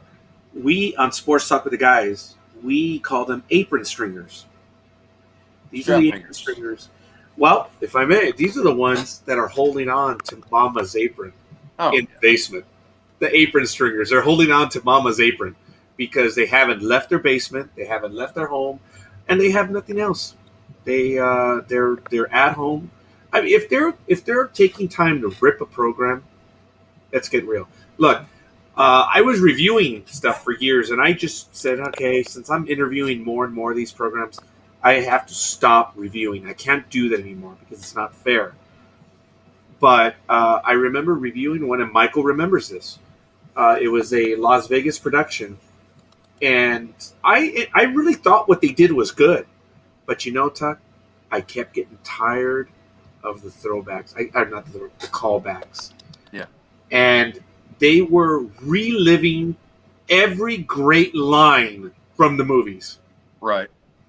And I made the comment, and they were very offended when I said, hey, look, it's obvious that you guys have a handle on what you're doing. And there's stuff here. But make up your own stuff. Don't just act it out again. I mean, what's the point? It's already been done. And I did quote, and quite frankly, much better. But I did tell them. I said, it was, you guys have a winning product here. Star Trek is about going places where we haven't been. Take us there. And they were very offended with my review. Which I generally gave him a pot. I mean, Michael, you remember that one? We've talked. I remember, yeah. Mm-hmm. I mean, it was generally a positive review, but I did light into them over certain themes, which I thought were fair. Victoria Avalon writes a lot of our episodes, and she doesn't do bold in-your-face callbacks. Her stuff is subtle, and it adds to the story, but it's subtle enough that you may not notice it unless you're a super fan. Yeah. But there's a lot of very good. Oh, that kind of relates to that other thing. If you watch or rewatch any of the ones that she's written, you'll notice definitely homage to different things that have been done before. But it's very tasteful. It's very subtle. And it's very well done. But I see what you're saying is, in comedy they call that putting a hat on a hat, like constant callbacks. Yes, it might be too much, but if that's what they like, then yeah, do what you like, and it doesn't necessarily matter what other people think unless you're wanting to be offended. If you don't want to be offended, don't read the comments and don't listen to a critic. Oh, so true. And that was the most critical review I'd ever done. And after about 6 years, I finally removed it. I don't know where. I doubt you could find it. But I did. It was a positive review, but I told him, I said, "Hey, come on, just take us something." That's what Star Trek is. And being able to take criticism and do something with it is not always easy to do. That's we, true.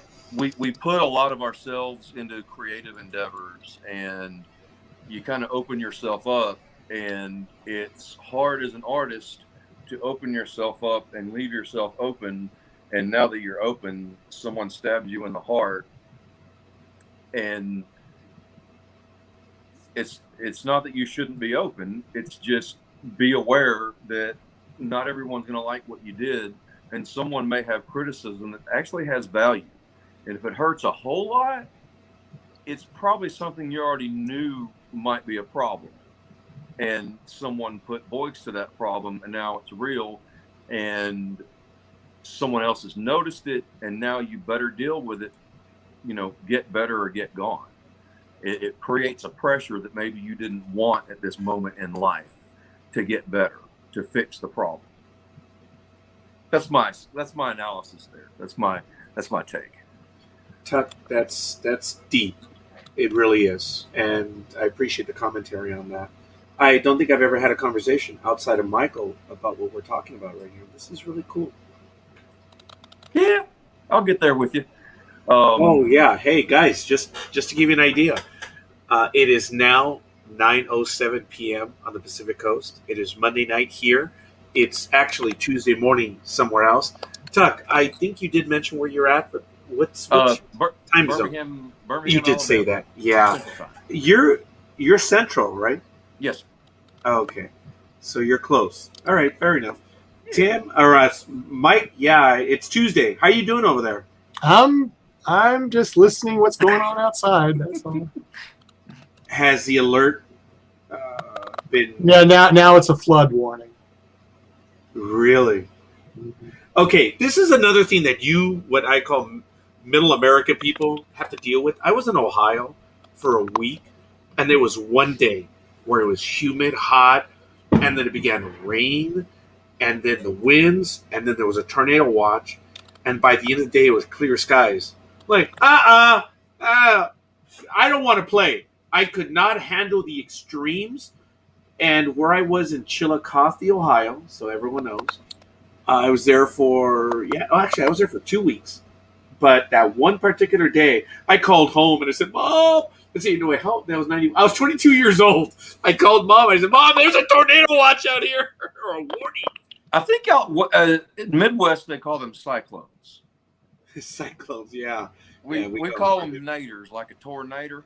Oh, very good. Yes. Yeah. The dang old nader come through your yard, man, talking about dang old wind with the scowling sky, man. This big old wood nader. Yes. I remember they said, "Oh, a little paranoid there, Raj." Well, you know what we say about the weather out here in Ohio. What? If you don't like it, wait. Oh my God! Just if you don't like it, stick around. Oh my goodness! Yes, Doug. Oh, so you know I have the cred of being in Ohio for 2 weeks. That's about it. Yeah. Oh my goodness, that's crazy. I'll take my earthquakes every day of the week and twice on Sunday. The whole idea of a nader or tornado, I don't like how it could take one house, leave 3, take 6, leave 1, 3. Well, no. and the thing is, that is an exaggeration.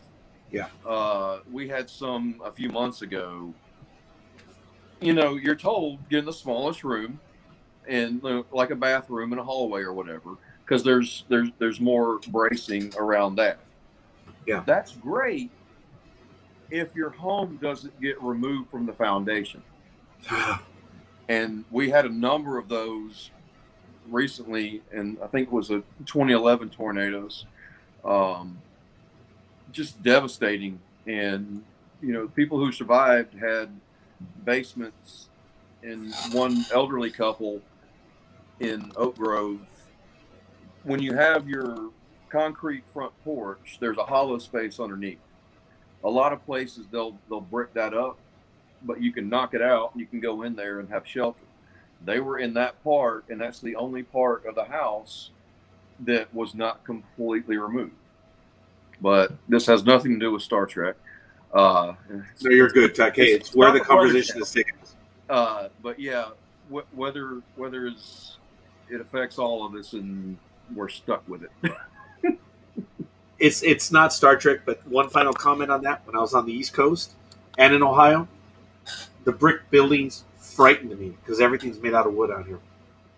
Because of what we have to, our building codes. It's wherever you live in America, there's different building codes. When I was in Washington D.C., a lot of the brick buildings, I lost my mind. Like you realize when there's an earthquake, I'm like, ha, we don't have earthquakes. Yeah, but we do. Well, Yeah, you do. Yeah, you do. we are in Birmingham. We're at the tail end of the Appalachian mountain chain. And Yes. mountains do not exist unless tectonic plates have collided. So for $5 a year, I think you can get earthquake insurance because it's not likely.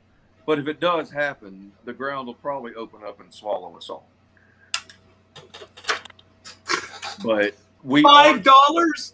It's thousands over here, and then it's a lot more. Insurance here is cheap. Flood insurance is expensive. Right. And just wind damage and all that. As a matter of fact, I want to give a shout out. We did get another like tonight. Bobby Nash, who's also been a guest here on this program, and with D.A. Roberts and the D.A. verse. Wonderful guest, Bobby. Thank you. And incredible writer right there. Michael, I think you may know who Bobby Nash is, right? Just slightly, yeah. Yeah. It was a lot of fun, man. That episode was cool. Hopefully he'll come back and join us. Was that 5 hours or 6 hours? It was not 6. It was 5. Okay. I think that's the most we've done is 5 hours. Yes. Bobby definitely gives good talk. Oh my goodness! Yes. He came down to a sci-fi convention or thing we had at the Hoover Public Library, which is right next to Birmingham, and we got to eat with him and talk. And he's a good dude. I like this comment by Ross. I think the only earthquakes in Alabama occur when the Crimson Tide breaks free for a touchdown. That's pretty good. And then, of course, again, Tim, wow. Johnny on the spot right there. Already gives us his IMDb right there. And Larry says, I have several books by Bobby Nash. He also wrote one of our scripts. Yes, that's why. It was a treat that we had him on. That's why, Michael, I was saying, I think we're close to 10. Because if we consider everyone, just for Project Potemkin, I think that's the most that we've had for any one program. Although Starship Farragut comes close. We've had quite a few as well. Mm-hmm. Other than Project Potemkin, the one who gave us the most love had to have been Starship Farragut. And it was fun being with them the entire ride. It was a lot of fun. They were straight up great. No egos over there. It was fun. If you've got a DVD player, I know a guy that might know a guy that might be able to get his hands on some underground, bootleg, unauthorized Farragut material. I just know a guy who knows a guy. He fell off a truck, got scattered across the freeway. Maybe they exist, maybe they don't. But there's, There it is, folks. Now you know. You heard it here. Yeah, if you look at Roger's back wall, you can see them.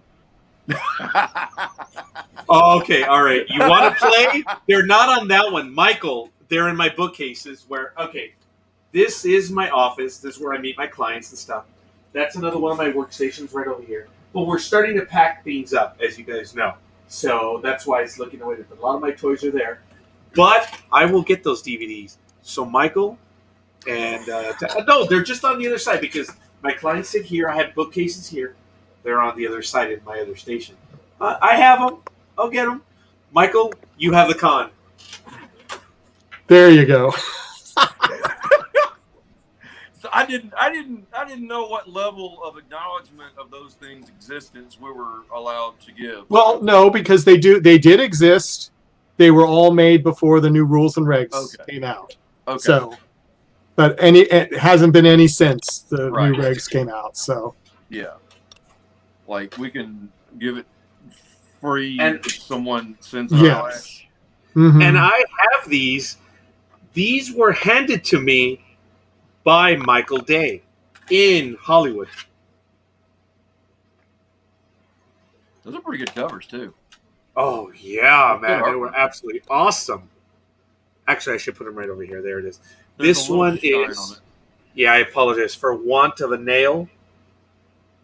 That was one of their longest episodes, if I'm not Yeah, mistaken. that was almost two. That was an hour and a half. An hour and a half. Yeah, Wow. that was. And then we have A Rock and a Hard Place from the Crew Logs. And then, of course, still, I remember speaking to him at the time when the animated episodes. That's crazy. That is really cool. And these are part of my prize collection. Because number one, I met Michael over in Hollywood there. I think that's why we're here. Mhm. Because we met in Hollywood. Back in 1990, in one of the most exciting conventions there's ever been in the history of man. Absolutely. The Hollywood Expo. Do you know how many people showed up for Stan Lee on Saturday? 121 people. You could have dinner with the man. That's how many people showed up. It was unreal. We sad. were advertising. It was an ambitious convention. It was unreal, but it was. Yeah, it was. Didn't turn out well. No. It's a shame. But you guys were there, which was a lot of fun. We were there. Yeah. I mean, we were there, and they booted us around a couple of times, because they didn't have the room because too many guests came, and we were supposed to be in the big hall, and we got thrown way so far away from the main crowd. Most people didn't even know we were there until Sunday. You were up on the second floor at one point. Second floor, way on the end. But there weren't even signs to say that we were there. Yeah. It was sad. But Sunday we got into the main hall, and then that was much better. So Yeah, but that's where we met, and it was really cool having a chance to meet Michael in person. And then I met Michael again in December of this year in Arizona, which was really cool. Mm-hmm. Michael was on a trek himself, on a personal trek. Mm-hmm. So I said, all right, if you're going to Romulan territory, I got to meet you there. So I did, which was cool. But that is way off topic. Here we go. Tim says, Tuck, I know the same guy. Ross says, I even have some old Farragut DVDs. They came to Conduit in Salt Lake years ago. Yeah. That's right. I did. I went everywhere. Yes. I wish there were rules would allow for us to make DVDs for our current productions. Yep. I remember some. Yeah, I've spoken to many fan productions about the costs and stuff, but it was. Well, again, why did the rules change on fan productions? People took it too far. You know what? I guess I could give you 1.7 million reasons why, but hey, it is what it is. And what did that translate to? I guess we're still waiting, aren't we?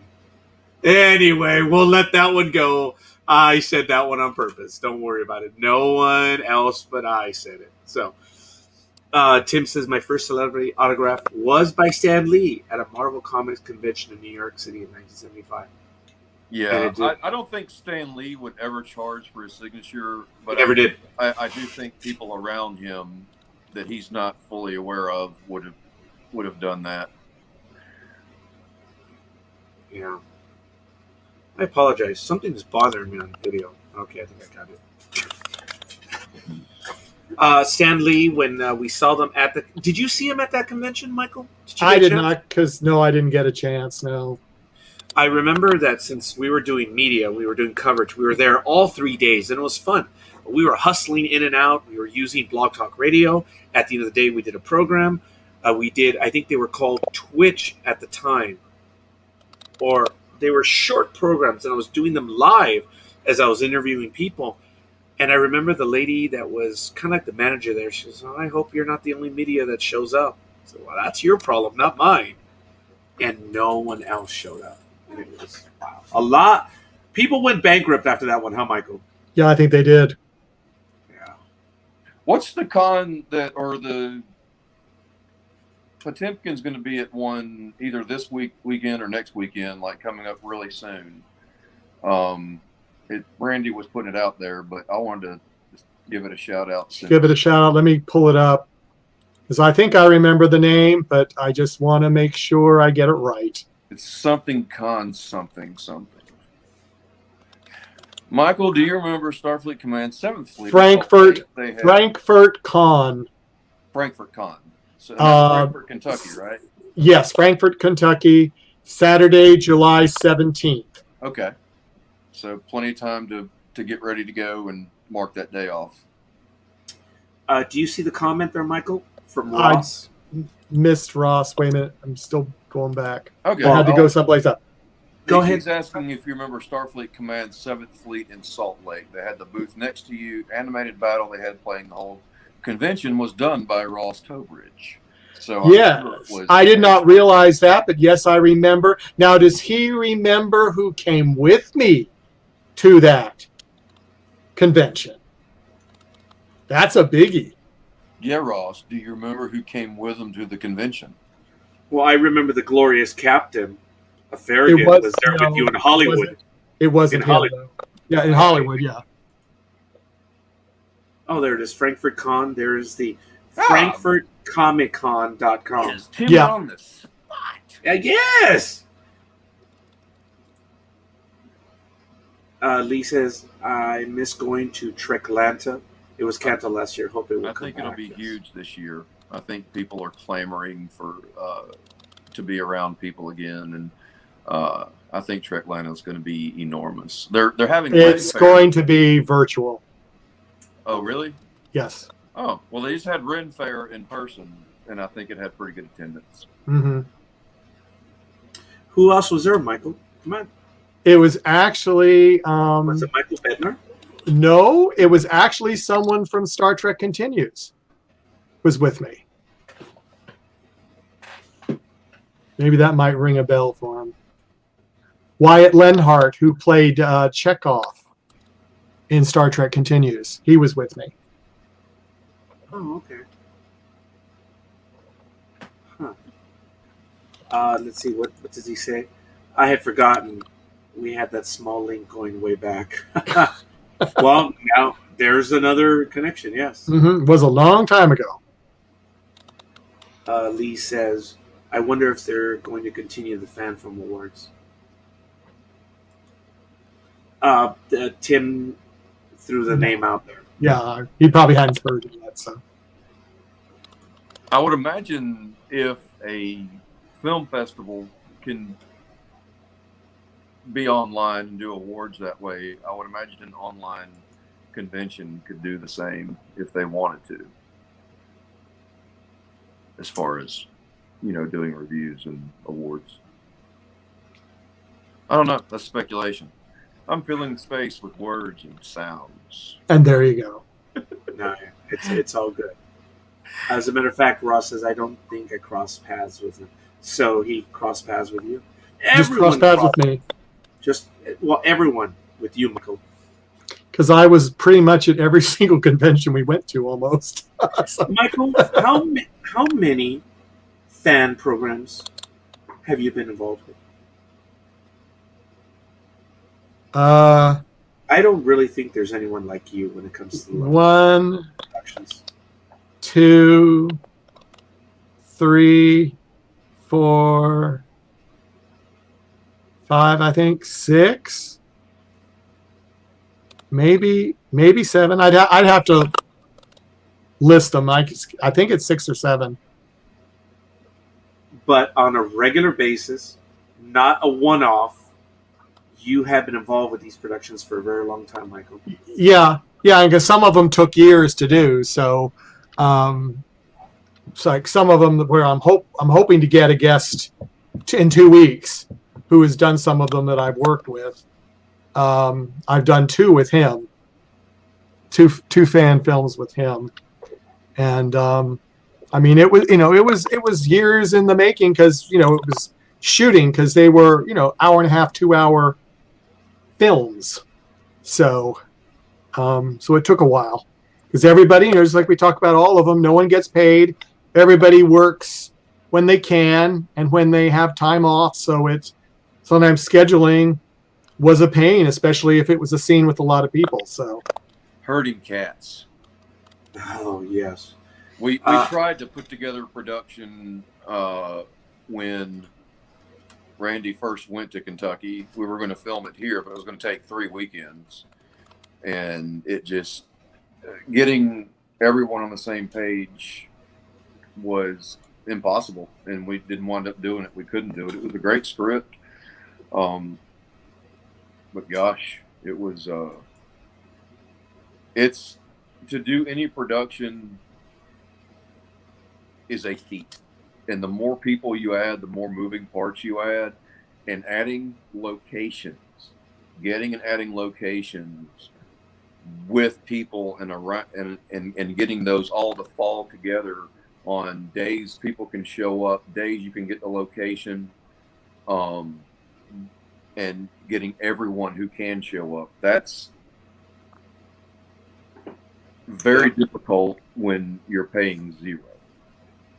And but I'll say this: people who pay still have trouble getting people to show up. So if paid productions have trouble getting people to show up, what hope does an unpaid production have other than the burning passion of people who love doing it because they love doing it? herding cats. Yeah. Yeah, I don't think there's another line. As a matter of fact, we're up to 15. I want to thank Rick Fox for giving us a shout. Yay! Rick's Yeah, awesome.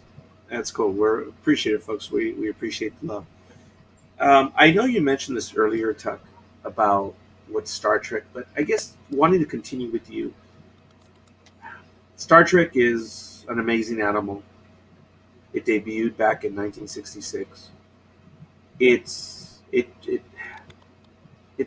transcends so much. I'm not going to use those words that everyone. It's iconic.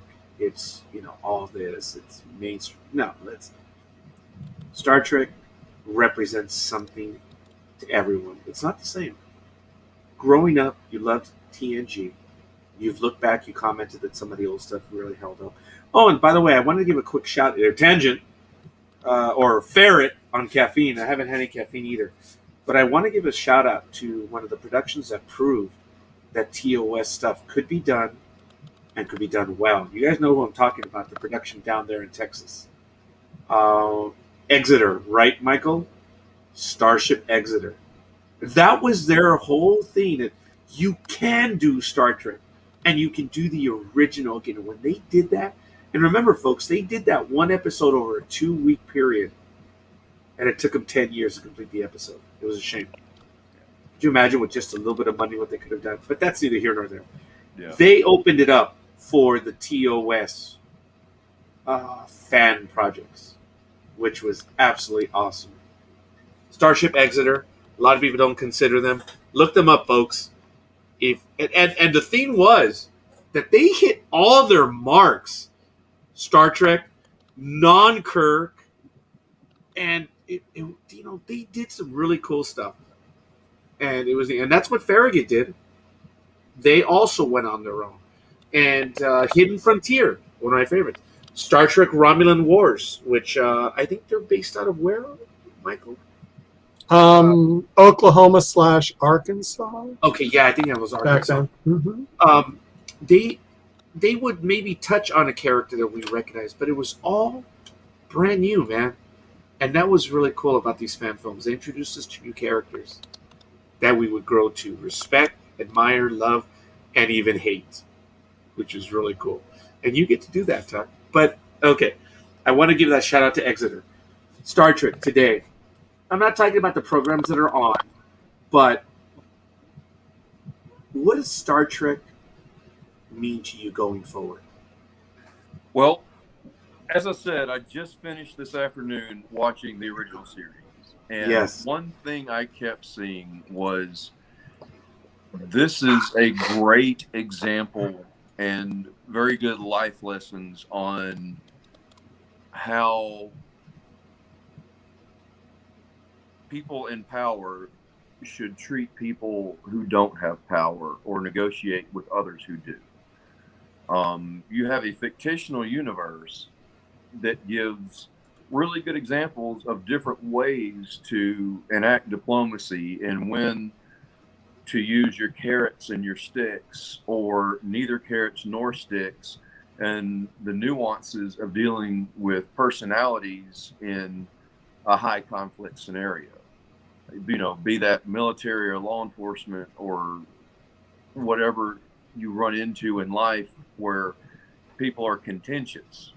Well, I mean, they were put into a lot of contentious situations and managed to find ways out that didn't involve blasting and killing most of the time. And I think it's a great approach to life. So to me, there are just some great examples of a good thought process to have, bringing to any sort of negotiation or possible conflict when you're trying to find a resolution with maybe someone who just on the front end wants nothing to do with you or resolution of the problem. Because a lot of people cause problems because they like problems. Well, how do you deal with that? Well, Kirk and Spock and McCoy can kind of find a way. Yes. I'm watching the episodes again, and they hold up very well still. So good. There's some things out there in the ether that have multi-million-dollar bankrolls and actors, and they're in this time and space, but I stopped watching because it lost my interest. But I blew through season 1, 2, and 3 in a couple of weeks of the original series, and they hooked me with a teaser, before Space, the Final Frontier. That little bitty teaser on the front, they would hook me in with some sort of mystery or problem to be solved, and then they went about dealing with the situation for the second, third, fourth act. But they wrote it, directed it, acted. They put everything together superbly way back then. Before a lot of people probably never even heard of the original series or know it exists. But they need to. They need to. I cannot believe, Tuck. In the last 2 or 3 days, I've seen maybe about 10 episodes. Finishing up season 1, and as I mentioned, I was going to start the Changeling today. And I took in The City on the Edge of Forever again. I hadn't seen it in a while. And gosh darn it, Tuck, it holds up, dude. And it's almost like City on the Edge of Forever for me was watching Titanic in 1997. Mm-hmm. You're engrossed when you're saying, "Oh my God, don't hit the iceberg, don't hit the iceberg." You know what's going to happen. Yeah. And I couldn't believe watching City on the Edge of Forever. And William Shatner. Well, all of them. The only time I tear up, folks, is when the Enterprise gets burned or something like that. I was watching Star Trek 3. I was in the back seat of the car. My parents had taken me to see the movie as a surprise. They messed with me. Indiana Jones was playing and Star Trek 3, and we hadn't gone to see a movie in a while. And we were going home. I was home from school on Friday, and my parents were like, talking about Indiana Jones. Oh, they mess with me. And we were in line to the drive-in, and my dad just does a little juke move over to the right or to the left, whatever. And I'm like, oh, we're going to watch Star Trek, Star Trek 3. And I chuckled, good morning, Captain, when the ship's getting away. But when Kirk tells them, Bones, you and Sulu to the transporter room, the rest of you with me, we've got a job to do. I'm watching it. I'm like, oh, good God, no. Don't. And then they go over to the computer console to blow up the ship. I was in the back seat of the family wagon in tears.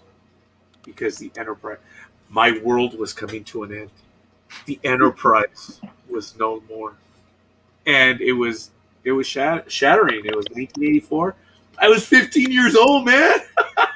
I was in tears in the back seat when Kirk gave that order to blow up the ship, and I just couldn't believe it. And but watching City on the Edge of Forever, the tear wouldn't drop, Tuck. Yeah. It was right there. Well, because they got me Edith good Keeler. enough that I had to remind myself they're going to win at Star Trek. They're going to be okay. But I was sitting there like, what are they going to do? And, this stuff's been out 30, 40 years, so clearly they got out. Clearly things were fine. But I was just like, how they reeled me in so well that I had to remind myself, oh yeah, it has to resolve within the hour. Yes, I very well said. Rick says, I mourn the loss of the Enterprise even more than when Spock died. I gotta tell you, Rick, I'm with you on that. For me, when Spock died, it was a heroic death. Khan, man, talk about chewing up everything. He was ruthless, and there was a price to be had. And guys, look at the Wrath of Khan again. And I read the book after, and it gave me great insight, because when Kirk is in genuine paranoia, guys, when Genesis is about to blow, Kirk loses his stuff. He's like, oh my God, we're going to die. Look at him when he's sitting on the bridge. His hands are folded. He's like, he's oh my God, he's facing death. But it is so well done because the book explains what Spock was thinking. Because when David says, no, you can't stop Genesis. And Kirk spazzes. He's like, Scotty, I need more speed in 3 minutes or we're all dead. Sulu, get us out of here. Best possible speed. When you look at what Spock does, he looks up, and in the movie, he thinks about it and then walks off to go to engineering. In the book, he says, we got 3 minutes. Well, it's going to take 5 minutes to shut everything down, another 3 to do, another 5. We're dead. And the book said that Spock got it through, and he said, okay, I got to go. There's no other way. And obviously, it's not mentioned in the movie, but in the book it was, and it was just, it was so well done how they did in the script, where he just looks up, thinks about it, he says, damn. It's the logical thing to do. And it was absolutely awesome when Spock did that. It was emotional. I'm taking time, Tuck, you saw the Wrath of Khan, man. What was it to you? For you? Really well done. A lot of people say that's the best one out of all of them ever. Period. That's what a lot of people say, and I can't say there's a best one, but it really good story, really well told, very well done. That's my take on Wrath of Khan. It was fun seeing the original episode with Khan. Yeah. And knowing what happens later. He was stranded on that rock and they scratched the living out of it, and just the whole thing was really, really well done. Well, let's go back to Spacey. Kirk's line. Oh, well, first Khan tells him, are you familiar with Milton, Captain? This is what? I prefer to rule in hell than to serve in heaven. I mean, wow. And then and I'm paraphrasing, where they say, I would like to come back here in 100 years and see what they've done.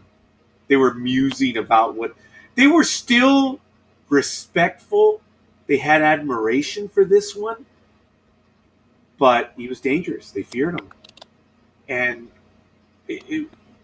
wow. Little did we know, it wasn't 100 years, it was 15 years later if we follow the timeline. Michael, I haven't asked you about some of that stuff. We've talked a lot of Star Trek, but I haven't asked you for. I guess we're at the con, then the search for Spock. You're not in this conversation, Michael. You gotta get it. You gotta jump in. Well, no, this is for Tuck. That's why we're talking to Tuck. So We are all having a conversation here. No, I'll say I really enjoyed when the Next Generation crew had to get Kirk out of the ribbon to fix a problem, and there was that crossover. That was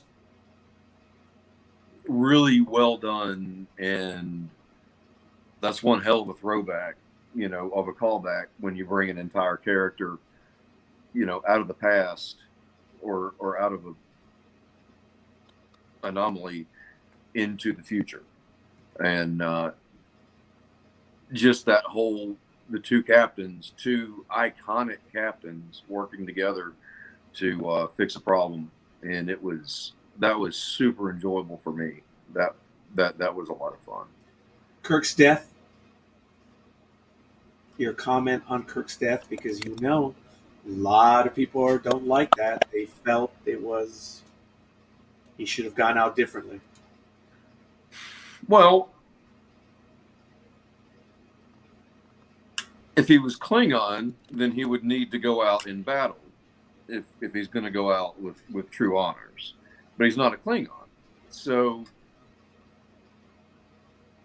at some point, because, Shatner himself as an actor probably was done with it. And he may have had to put his foot down and say, guys, I'm done. I can't keep coming back. You got to knock me off. And he, with that, someone may have had to write something quickly and put it out there quickly. And maybe that's why it wasn't to everyone's liking as fantastic as maybe, like a dream wedding versus a courthouse wedding. But that is a wonderful take. I humbly recommend you read Movie Memories. Okay. By William Shatner. He did two. He did the television memories and movie memories. Oh. And at the very end, he talks about it. At the very end, he mentions generations. And then there's Michael. Did you read that book? Because I did not. No. There was an appendix or an update. He says, "Oh, wait a minute, we're going back for a reshoot." You know what happened, right? The first version of Generations. Kirk was shot in the back by Soren. And apparently it did not test well with audiences. It was so bad that the entire audience view was the movie was bad. So they went back and changed it. Good night, Lee. Thank you. See you. Yeah, his phone's going out. And also Dave Mack. Night guys, Trek on. Thank you. Wow, Dave Mack, thank you for the like as well. We're up to 16. But go ahead, please. I love passing of the torch in any way I can get it, from the old to the new, and I think that was a very good one as far as movies go. With Kirk to Picard. So, and maybe not the death, but at least the transition, I think, was very well done. But all in all, I enjoyed it. So, Tuck, they had to thread a needle. How do you do that in culture? What is akin to the original series in the Next Generation? What? There really isn't anything. Yeah. And this was, I remember leaving the theater, and I was emotional when Kirk bought it, but I felt that this was who he was. And I remember in Star Trek V, he says, "Why do you do all that macho stuff?" Because I wasn't alone. I knew if I'm going to die, you guys will not be there. And I understood what he meant generally, metaphorically, and stuff, but yeah, he died. What does he tell Picard? Never give up command of the Enterprise. because it's right there where you can make a difference.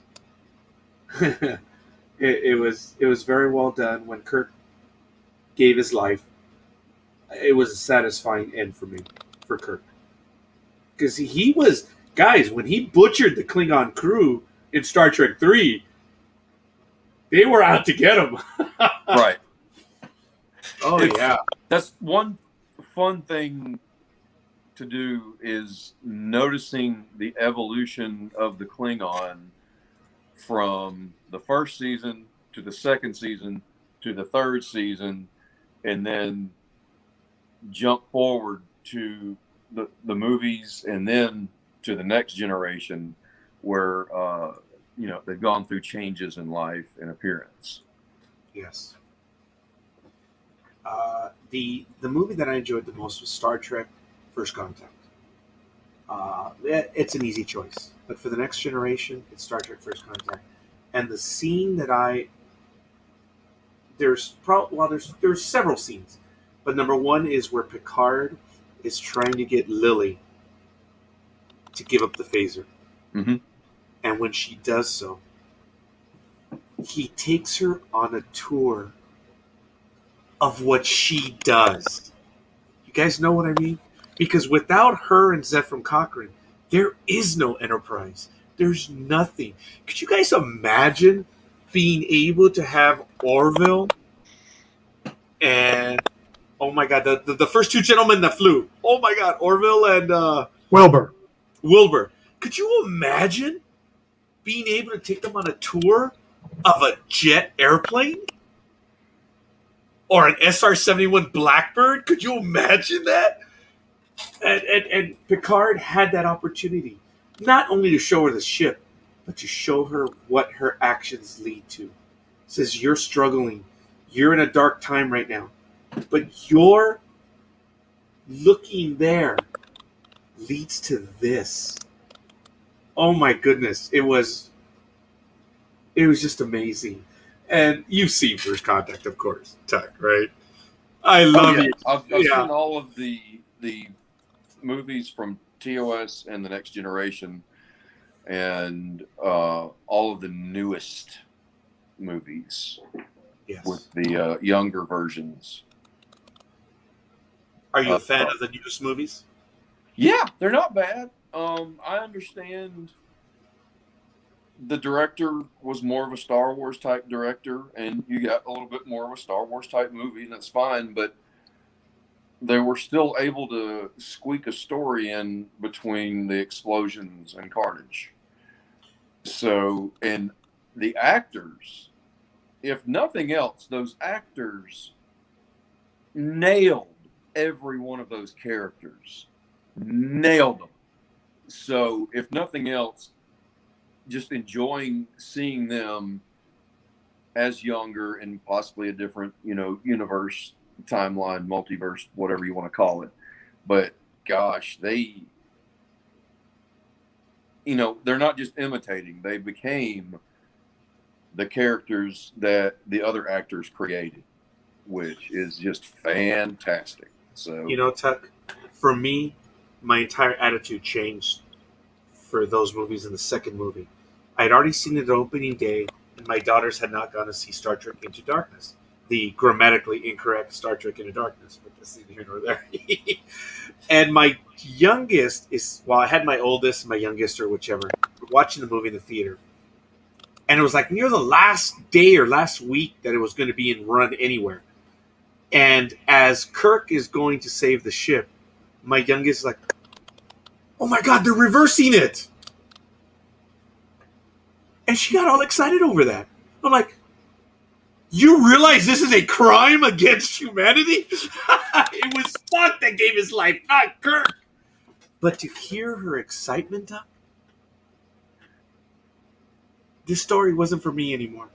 that's something. I mean, it is, but also not. But go ahead, Tuck, please. Well, if you're making a production, doing a story, whatever, you're looking at margins. Yeah. Say, if you're making a comedy, if you can get 60% of people to laugh at a joke, that is outstanding.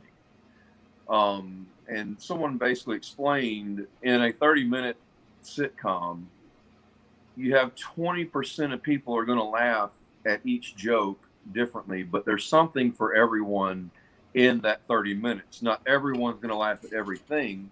So in Star Trek, not everyone's going to love every single thing, but there's going to be something that you really like in all of them, most likely. Good luck finding something that everyone all agrees that they all love and don't think could be done better or differently. But I'll look at margins and percentages. If you can hit 20% of your audience 6 times in your time period, you've done really well, because with your other things that you're hitting and with interest and maybe a visual effect, you're still pulling people in and making them part of the story. But maybe a low spot for one person's a high spot for another because of their life experience or what they're going through in life or just what their interest is. So, if I may not like this about it, but I like this a whole lot, and this is just part of the story that gets me to the part that I do like. So, there's stuff that's not completely I'm in love with. That's fine, because there's a lot of stuff I still like and I'm entertained. And I've told Roger this before, but before the new Star Trek movies came out, I was teaching an animation class, and I. This is a great story time. And Ross will get this, I think, really well. I think he's still online. I believe so. And so, I was teaching elementary school kids how to do animation. I was using the program Lightwave. And I got to the point that the powers that be at the camp that I was starting to teach this at, they said, because I was teaching it to 6th to 8th graders. And then they go, well, we want you to teach it to lower than that. And I went, okay. So I agreed to teach 4th and 5th. So then the next year I did that.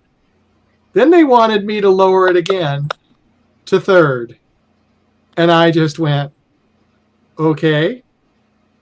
And then it was K to 2. And then when we're talking about a professional animation program, they wanted me to teach it to K to 2. And I go, okay, then I can't teach it the way I'm doing. I can't get these little kids to make models and do all that. So what I did was I had pre-made objects and I just had them animated.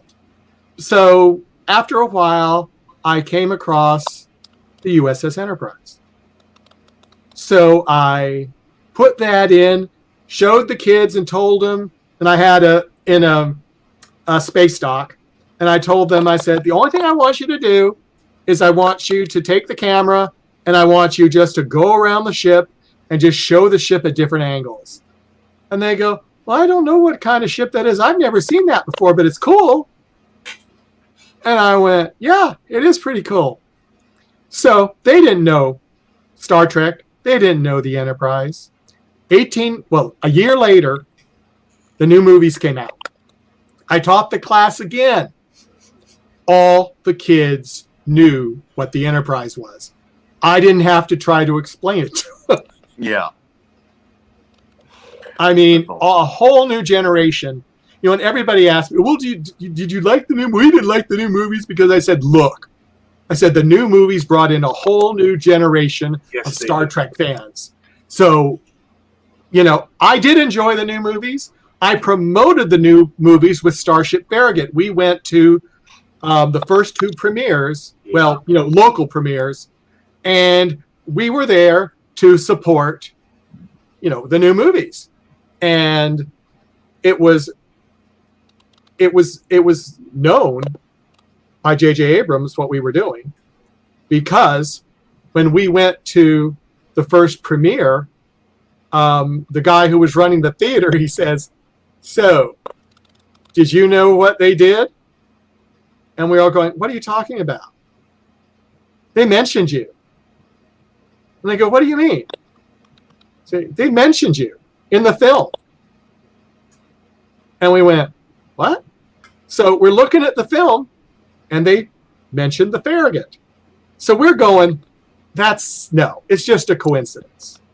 But we found out from J.J. Abrams' assistant that was deliberate. He did put that in there Oh, that's as an great. homage to us. Oh, that's great. Because he had worn one of John Broughton's tunics for one day of filming on the set. So, That's awesome. Which Yeah. was also used by the Big Bang Theory. well, that was a different one they used in the Big Bang Theory.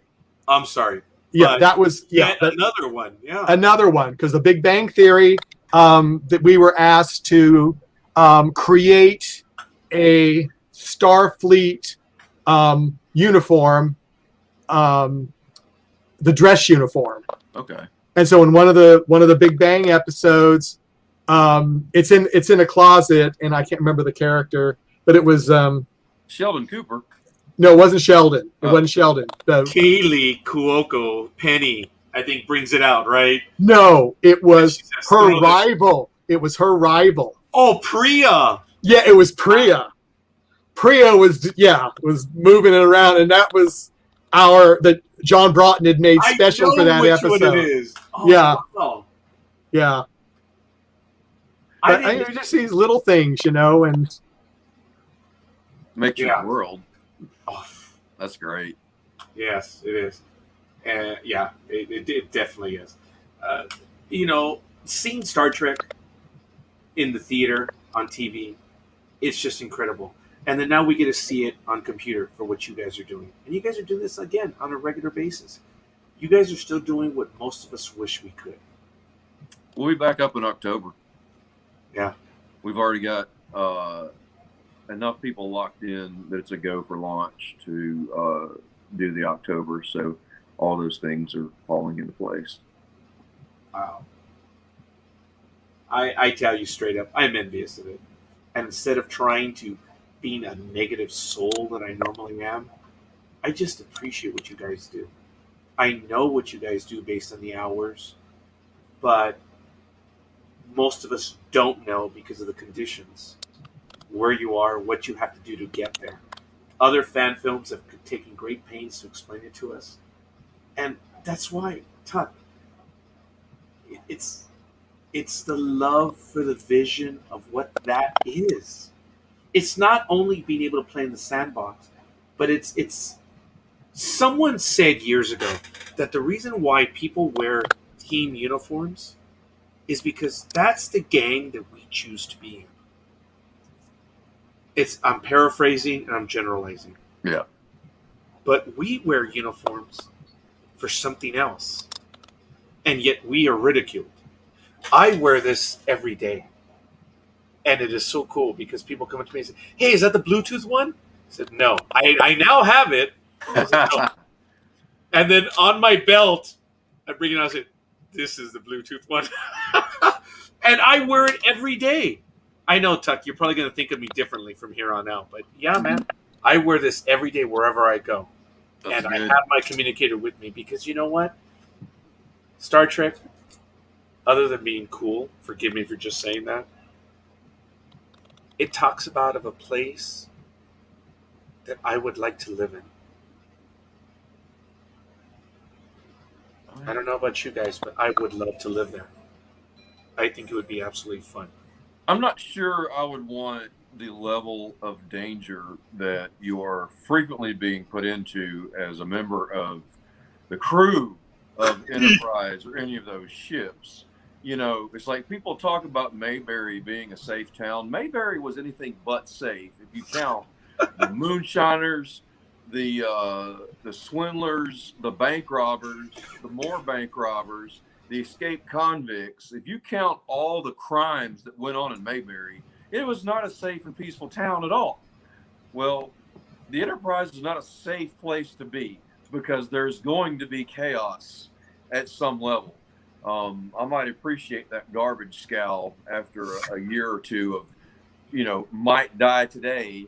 Who knows? Because they're in it to win it, and their job is to go find a problem and get into it. Oh my goodness, yes. Yes, indeed. Gentlemen, I realize it's time for me to. I've got to go get. It's 10 o'clock. I have to go take some medication, my stuff, because it's timed every 8 hours. Michael, would you? I need about 2 minutes. Okay, not But a problem. If we're going too long, you guys let me know. But I do need to run in. I'll be back in 2 minutes. I've got to go get the antibiotics. I got to take my drugs. Sorry, guys. Yeah. Well, I'll go back to something I was going to bring up that Ross had said, that I am the only person he's actually met in person from Potemkin Pictures. That is the case for most productions, especially if they have their sound, their music person, their visuals, their other type of people that live all over the place that don't really live locally and don't get to go out to the set and meet the actors. Right. I mean, and actually some other productions, some of them have never even met in person because they do everything on green screen and then composite it. So, so that is, it's better now with video like this that you can actually see what some of the people look like. But some people, I had no idea what they look like. Right. And until back in the day, until I met them in person, or actually I had seen them in a fan film, like when I started with Starship Farragut. I mean, I hadn't met any of those people until I went, out and I met, Michael Bednar for the first time. He was the first one I had met in Starship Farragut. But I hadn't met any of those, and I went to a group meeting of Star Trek fans. I didn't know any of them. That's where I met Michael. But, it was all new. So all new. I have a question, speaking of Star Trek fans. Mm-hmm. And this is something interesting about fandom in general.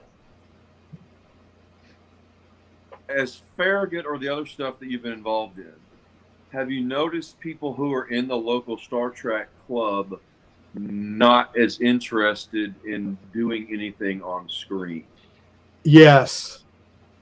Because I noticed that locally, because I thought, oh, this is a great well to get water from, but no, they have very little interest whatsoever in being in a production. They enjoy doing what they do, and they meet and they talk, and that's a huge part of fandom, and I'm glad they do it. I was just surprised that they didn't have the interest. No, a lot of them don't. Now there are a few that do, but most of them do not have the interest. With all the conventions that I have done, almost all the time they come up and they think that we are a chapter in Starfleet. Right. And we go, no, we are a production company. We do fan films. And a lot of them don't get it. As I said, some do. Ross did. But some do not get it. And that has been always the big question. First question some people ask that come up that don't know who we were. And they would think we were a Starfleet chapter. I could see that. And because I'm always recruiting. So, at the local one we did here, I talked it up to a lot of people, and you can tell when someone's being kind, and they were very kind, but I could tell that they had no interest past that conversation of coming and being a part of any production. Correct. Yeah. I wish more would. It would be nice, but I am happy with who we do get, because the people that we do get are great. Yeah, and they are very helpful. And some, have come in and not really known much, but they said they're willing to help. and that is great. It's you can go from zero to hero relatively fast if you just watch and listen and show up to a production that you're not in. You know, I get to learn a lot by coming to help out other productions and helping out behind the scenes and doing a lot of the little stuff so Randy could focus more on, you know, getting shots and directing. And it's a great experience. I mean, just doing those little things helps you learn and appreciate all of the roles that happen on a film set. So I've been able to get a lot of good stuff out of my time there. Yeah. And it's as I said, it's great, the people that do want to help. But you know, then there's always the other things that, you know, sometimes like Tim was doing. I mean, he's posting all this stuff about our production on the wiki. I mean, most of us just don't have time to do that because we're doing other things. Right. Doing with the production or web pages or, you know, phone calls and that's on or top of 40 hours a week or 60 hours a week at a job and a family and friends and having your other life and this on top of it, you know? Yes. So yeah, I've got it's going to be fun to go back and look at the links because I was not aware those existed. So that'll be great. That'll be fun to look at. Yeah. Now as Roger is back, did you have any other questions for Tuck, or did you want to call it a night? Or You guys caught me in between as I was literally digesting this stuff. And I was actually taking a look at some of the images from the Potemkin Pictures. Okay. did you want to do the rest of those, or? Why not? How you doing, Tuck? It is getting late, though. You still good? I can stay up for you guys. Y'all are fun. And here's the thing. This is the first one of these that I've ever done, so I'm enjoying it just to be doing it. I'm glad. You know, if I did 45 of them back to back, I probably wouldn't be as enthusiastic to, you know, stay as long. But that all just depends on the conversation. I'm going to put it right there. It's just you were talking, and I didn't want it to have covered you up. We Starship Rendezvous are an exception to the rule. We've been a club for 30 years now. One day we looked at ourselves and thought we could probably pull off a fan film. And we did. We thought our respective skill sets complemented each other well, and it worked pretty good. We ended up doing 2. We were working on a brick film now just because it's a new challenge. But it was the Rendezvous stuff that I did that caught Randy's attention, and he asked me to help him out on just one film. And Ricky really chimed in. It's never just one. Yeah. Now, Randy ran a fan magazine since the 1970s, if I'm not mistaken. Randy? Yes, Randy did. Yeah. A fanzine. Yeah, fanzine. Oh, that's right. I'm sorry. Yeah. Yes. So he was already heart and soul into the fandom, and he told me that one day he said, I can do that. And he did that. And here we are. So thank you, Randy, younger Randy, for believing in yourself that you can do that, because you did. Orion Press. There it is, Orion Press. I remember Orion Press. That's right. That was crazy. I didn't know. I read some of his stuff. Yeah. It all comes back around. Oh, I'm sure there's people in the chat room and stuff that's read my stuff and hasn't equated that I'm the same guy. Right. But I stopped doing it. My reviews were, let's see, the Star Trek Galactic newsletter. I remember I was a part of that. That was a big deal in the 2000s. And that one went for a long time. And I lucked in. Showing up. Right, Tuck? Showing up. Yeah. I was doing the Enterprise reviews for the Star Trek Galactic newsletter. People were like, right. Oh, that's you? Yeah, I was the one that stuck. Okay, I'm not sure. I don't think I was the first one to review it, but I did my review of the one episode of the second season of Enterprise where the Klingons are involved at some coal mining or some facility, and they're not the sharpest Klingons there are, but I commented as to how sharp these guys were, and then I said I can just imagine the conversation as it went home, and I did the conversation in Klingon, and I didn't bother to translate it. That was pretty lame. That was pretty hardcore. Well, I would say lame because for those who have taught themselves Klingon, you did He probably one of slapped the to it. greatest things that they've ever seen in their life, because that was you to them, the super duper fans who go that hard in the paint. At least in that. At least Yeah. in that. I have been learning Klingon since 1985. The original book was published again in 1985, just after the the Search for Spock, Okay. and it was written by Mark Orkland, who we interviewed accidentally. We were interviewing another author. We were Blog Talk Radio, predecessor to what we do now, and the person was listening in. They had a Washington D.C. area code number, and we told the person listening, who had been on with us for like an hour and a half, they called in, "Hey, we're gonna lose the live feed, so if you want to stay in with us, call in." And they did. And we said, "Hey, caller." And he said, "Hi, my name is Mark Orkland." I'm like, the writer of the Klingon language? And he stayed on with us for a while. And it turned out that he became a part of the interview. I forget who we were interviewing, and he was listening the whole program. And that was cool. I did not speak Klingon with him because, he doesn't speak Klingon. He just wrote it.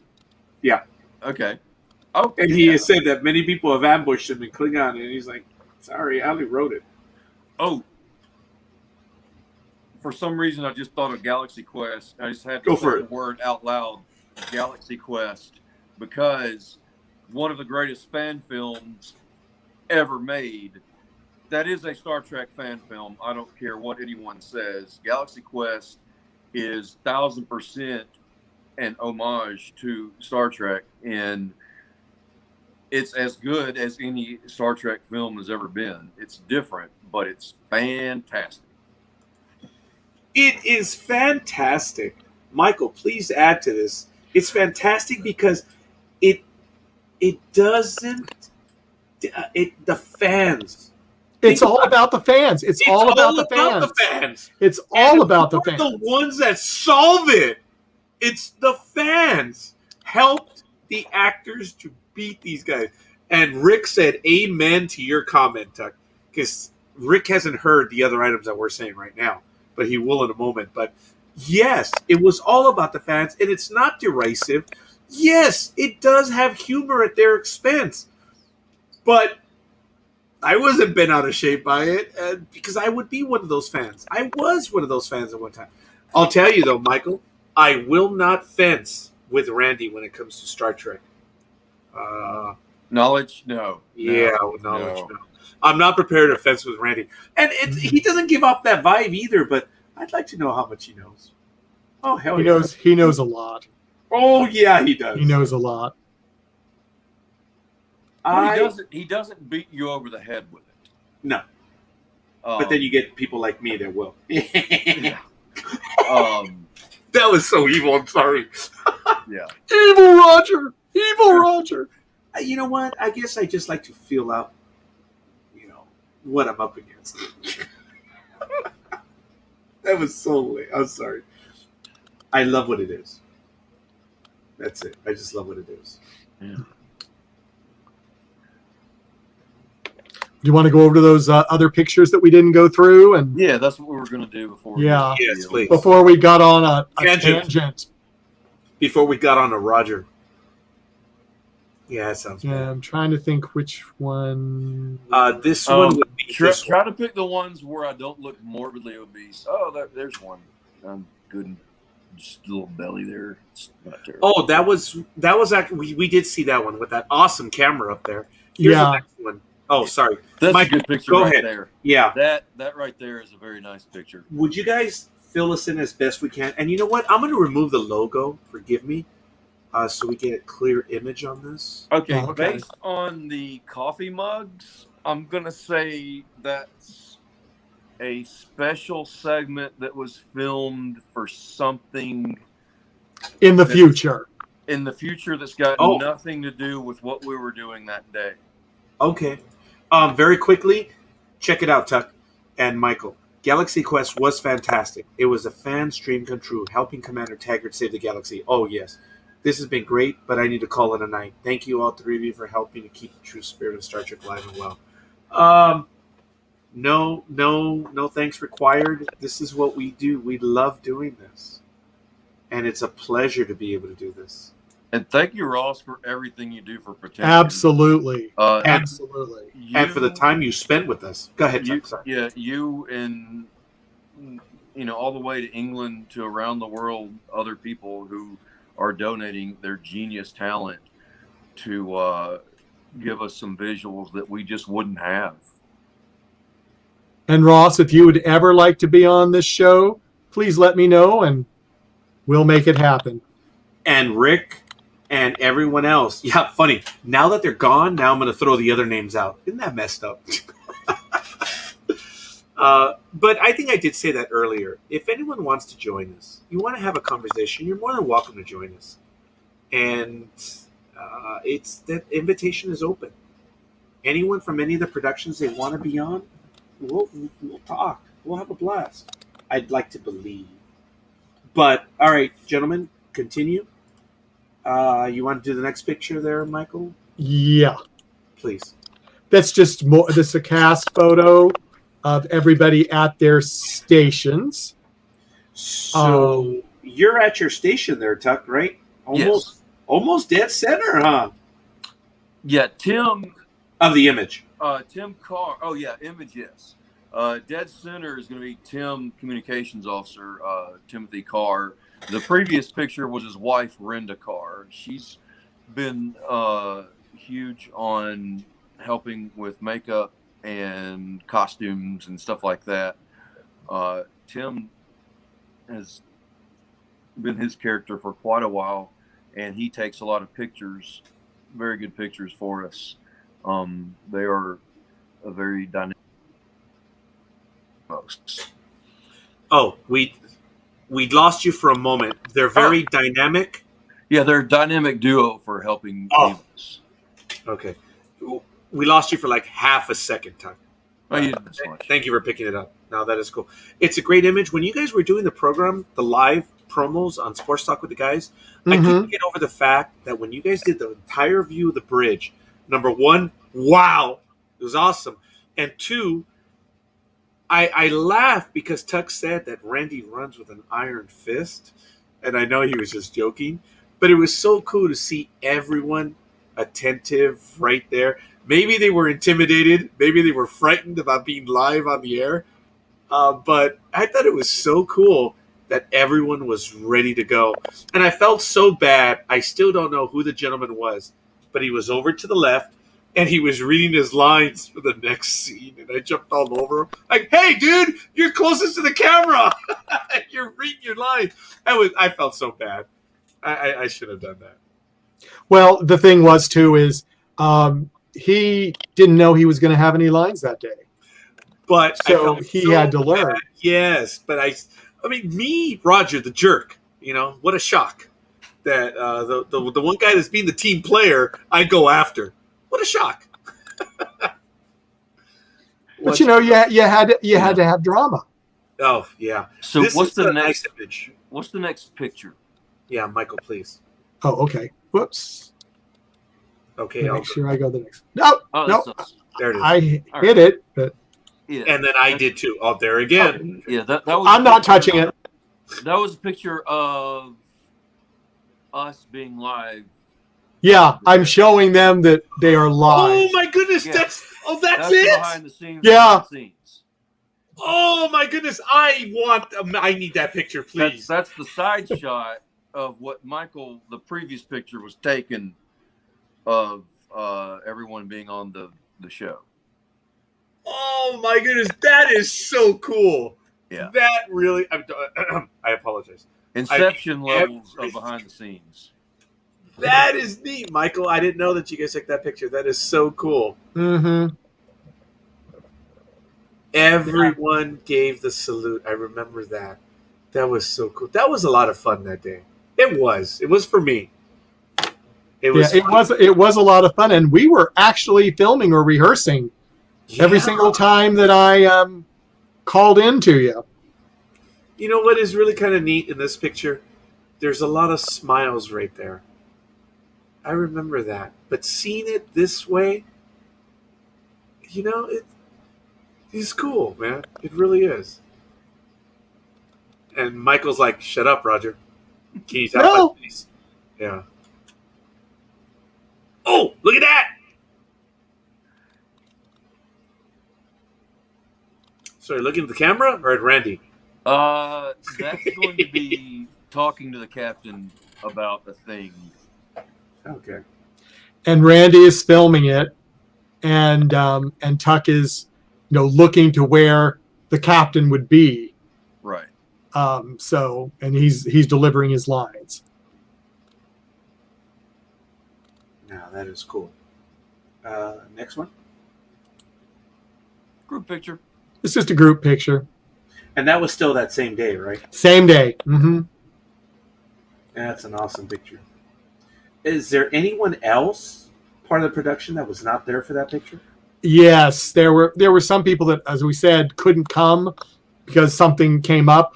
So there was about 4 or 5 people, I believe, that were going to come, and something happened and they couldn't come.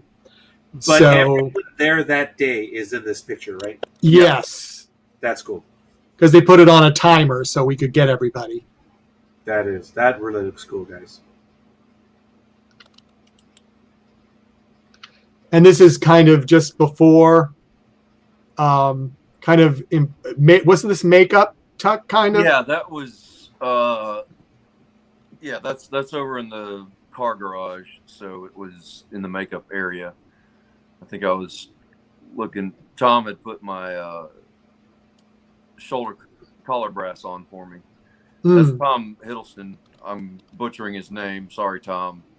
But he's an actor from Huntsville, and I think he's a retired rocket scientist. I'm not sure, but he's like a legit science person. And I know this is a labor of love for him too, because he was in it to win it, and I'm sure he would be a great guest. He's done a lot of cool stuff. So he's a real rocket scientist on Star Trek. So he is, and forgive me, he is the Mayim Bialik. Yes. Yeah. I mean, she was. Yeah. That is cool. That is neat. You have to look up his bio on, because I know he's got an IMDb. He's Tim, where's the bio, Tim? He's sorry. done, yeah. He's I done know Tim's done. He's done a lot of legit stuff. But I'm almost certain that he's a retired rocket scientist or engineer. That is cool. Now, I will take argument with you, Tuck. I know what you mean by legit stuff, but when writers put their pen to the paper, I know they don't do that anymore. They want to share something that's of themselves. Oh yeah. And that's what you guys are doing now. Oh yeah, I'm not saying And that's we're legit stuff. I'm not calling us bastard children, although some days we act like it. But that's funny. When I say, I guess I mean more financially involved productions. I hear you, of course. Yeah. It is still absolutely phenomenal what you guys get to do. It's terribly exciting. And it's really cool. It really is. Is that all the pictures you got, Michael Day? That was all the ones I downloaded. Roger, if you want to see a lot more pictures, just go to the Starship Deimos group on Facebook. I will. And there will be a lot more pictures that you can browse through. Tim uploaded most of them. It still looks great. Even the images that we have right now. Yeah. And this is cool. Well, we really are. I know we're way ahead. Michael, how you doing over there? I'm doing. It's not raining anymore, so that's good. That's funny. All right. I am starting to feel it, gentlemen. I am starting to labor a little bit, only because I'm. But hey, if I'm out, that doesn't mean you guys can't continue. Yeah, Oh, no. well, it is. It is late for Tuck, and it's late for me. Yeah. So yeah, I'm getting up in a few hours. So, Oh, Tuck, I'm so so sorry. I will take this as an excuse to sign off. Tuck, I want to thank you. Thank you. I don't even have to tell you. You have an open invite. You ever want to come back and just shoot All right. you know what they say. You are more than welcome. We usually do Monday Night America or any other program every other Monday, and we do a lot of other stuff. But Tuck, you gave us almost 3.5 hours tonight, and more if you consider that you were on before I was. I respect and admire what you do. I'm envious of what you do. I think it is so cool what you get to do, man. It See, really don't is. say envious, because I'm going to tell you that there is a production near you. And if all you do is sit in the seat at a console, you can be in a production if you just show up. Who are we talking about? The Las Vegas group? I don't know. no. Wherever you are, there's probably someone within driving distance doing something Star Trek on film. And if you're around LA, golly gee, there's actors who need footage for reels. If somebody writes a script and can do, a 5 or 10 minute production, you're in the land of people who need words on screen with audio. I guarantee that's something you could put together pretty fast. I will humbly investigate because I didn't give that a thought. But I will tell you this.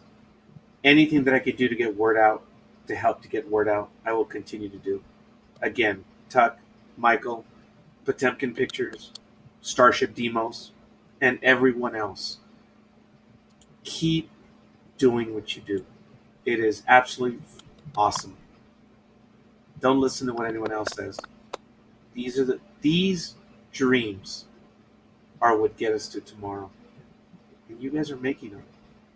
That's not bad. Well, thank you for having me. It's been a pleasure. This is the first thing like this that I've done. So I'll definitely come back if you'll have me. And Yes. I'll look on your page to see what topics you have, and if there's something that I might have some interesting opinions on, then I'll see if I can drop in. It would be our pleasure, no doubt. And it's good.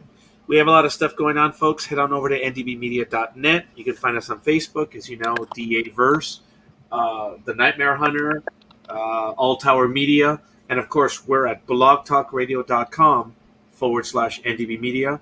Our entire history, all of our interviews are there in audio, and even some of these are moved over to audio. But when we have pictures and images, we're like, we may not make that one an audio file because it kind of gets lame when people are listening. They don't see what they're. Yeah. So who knows? Maybe we'll upload those pictures. But Tuck, it has been a pleasure, a lot of fun, young man. You're an enlightened young man. You have a lot of great stuff to share, man. And wow, our main contact is Star Trek, and that's where we start. That is so cool, buddy. I appreciate it, man. Peace and long life. Michael, take us away, Michael. Take us away. Thank you, Tuck, as he said. Join us next week. Monday night will be The Nightmare Hunter, Roger Noriega. And then in 2 weeks, as I said, I'm hoping to get a guest that has been in some Star Trek fan films and has also done some productions themselves. Hoping he'll want to do it, but I'll know in the next few days. working on some other things too for some special things, some music stuff. Still working on that. But thank you everyone for coming out tonight and supporting NDB Media and Potemkin Pictures. See you guys on the other side. Love you Hey! guys. Bye-bye. Bye-bye.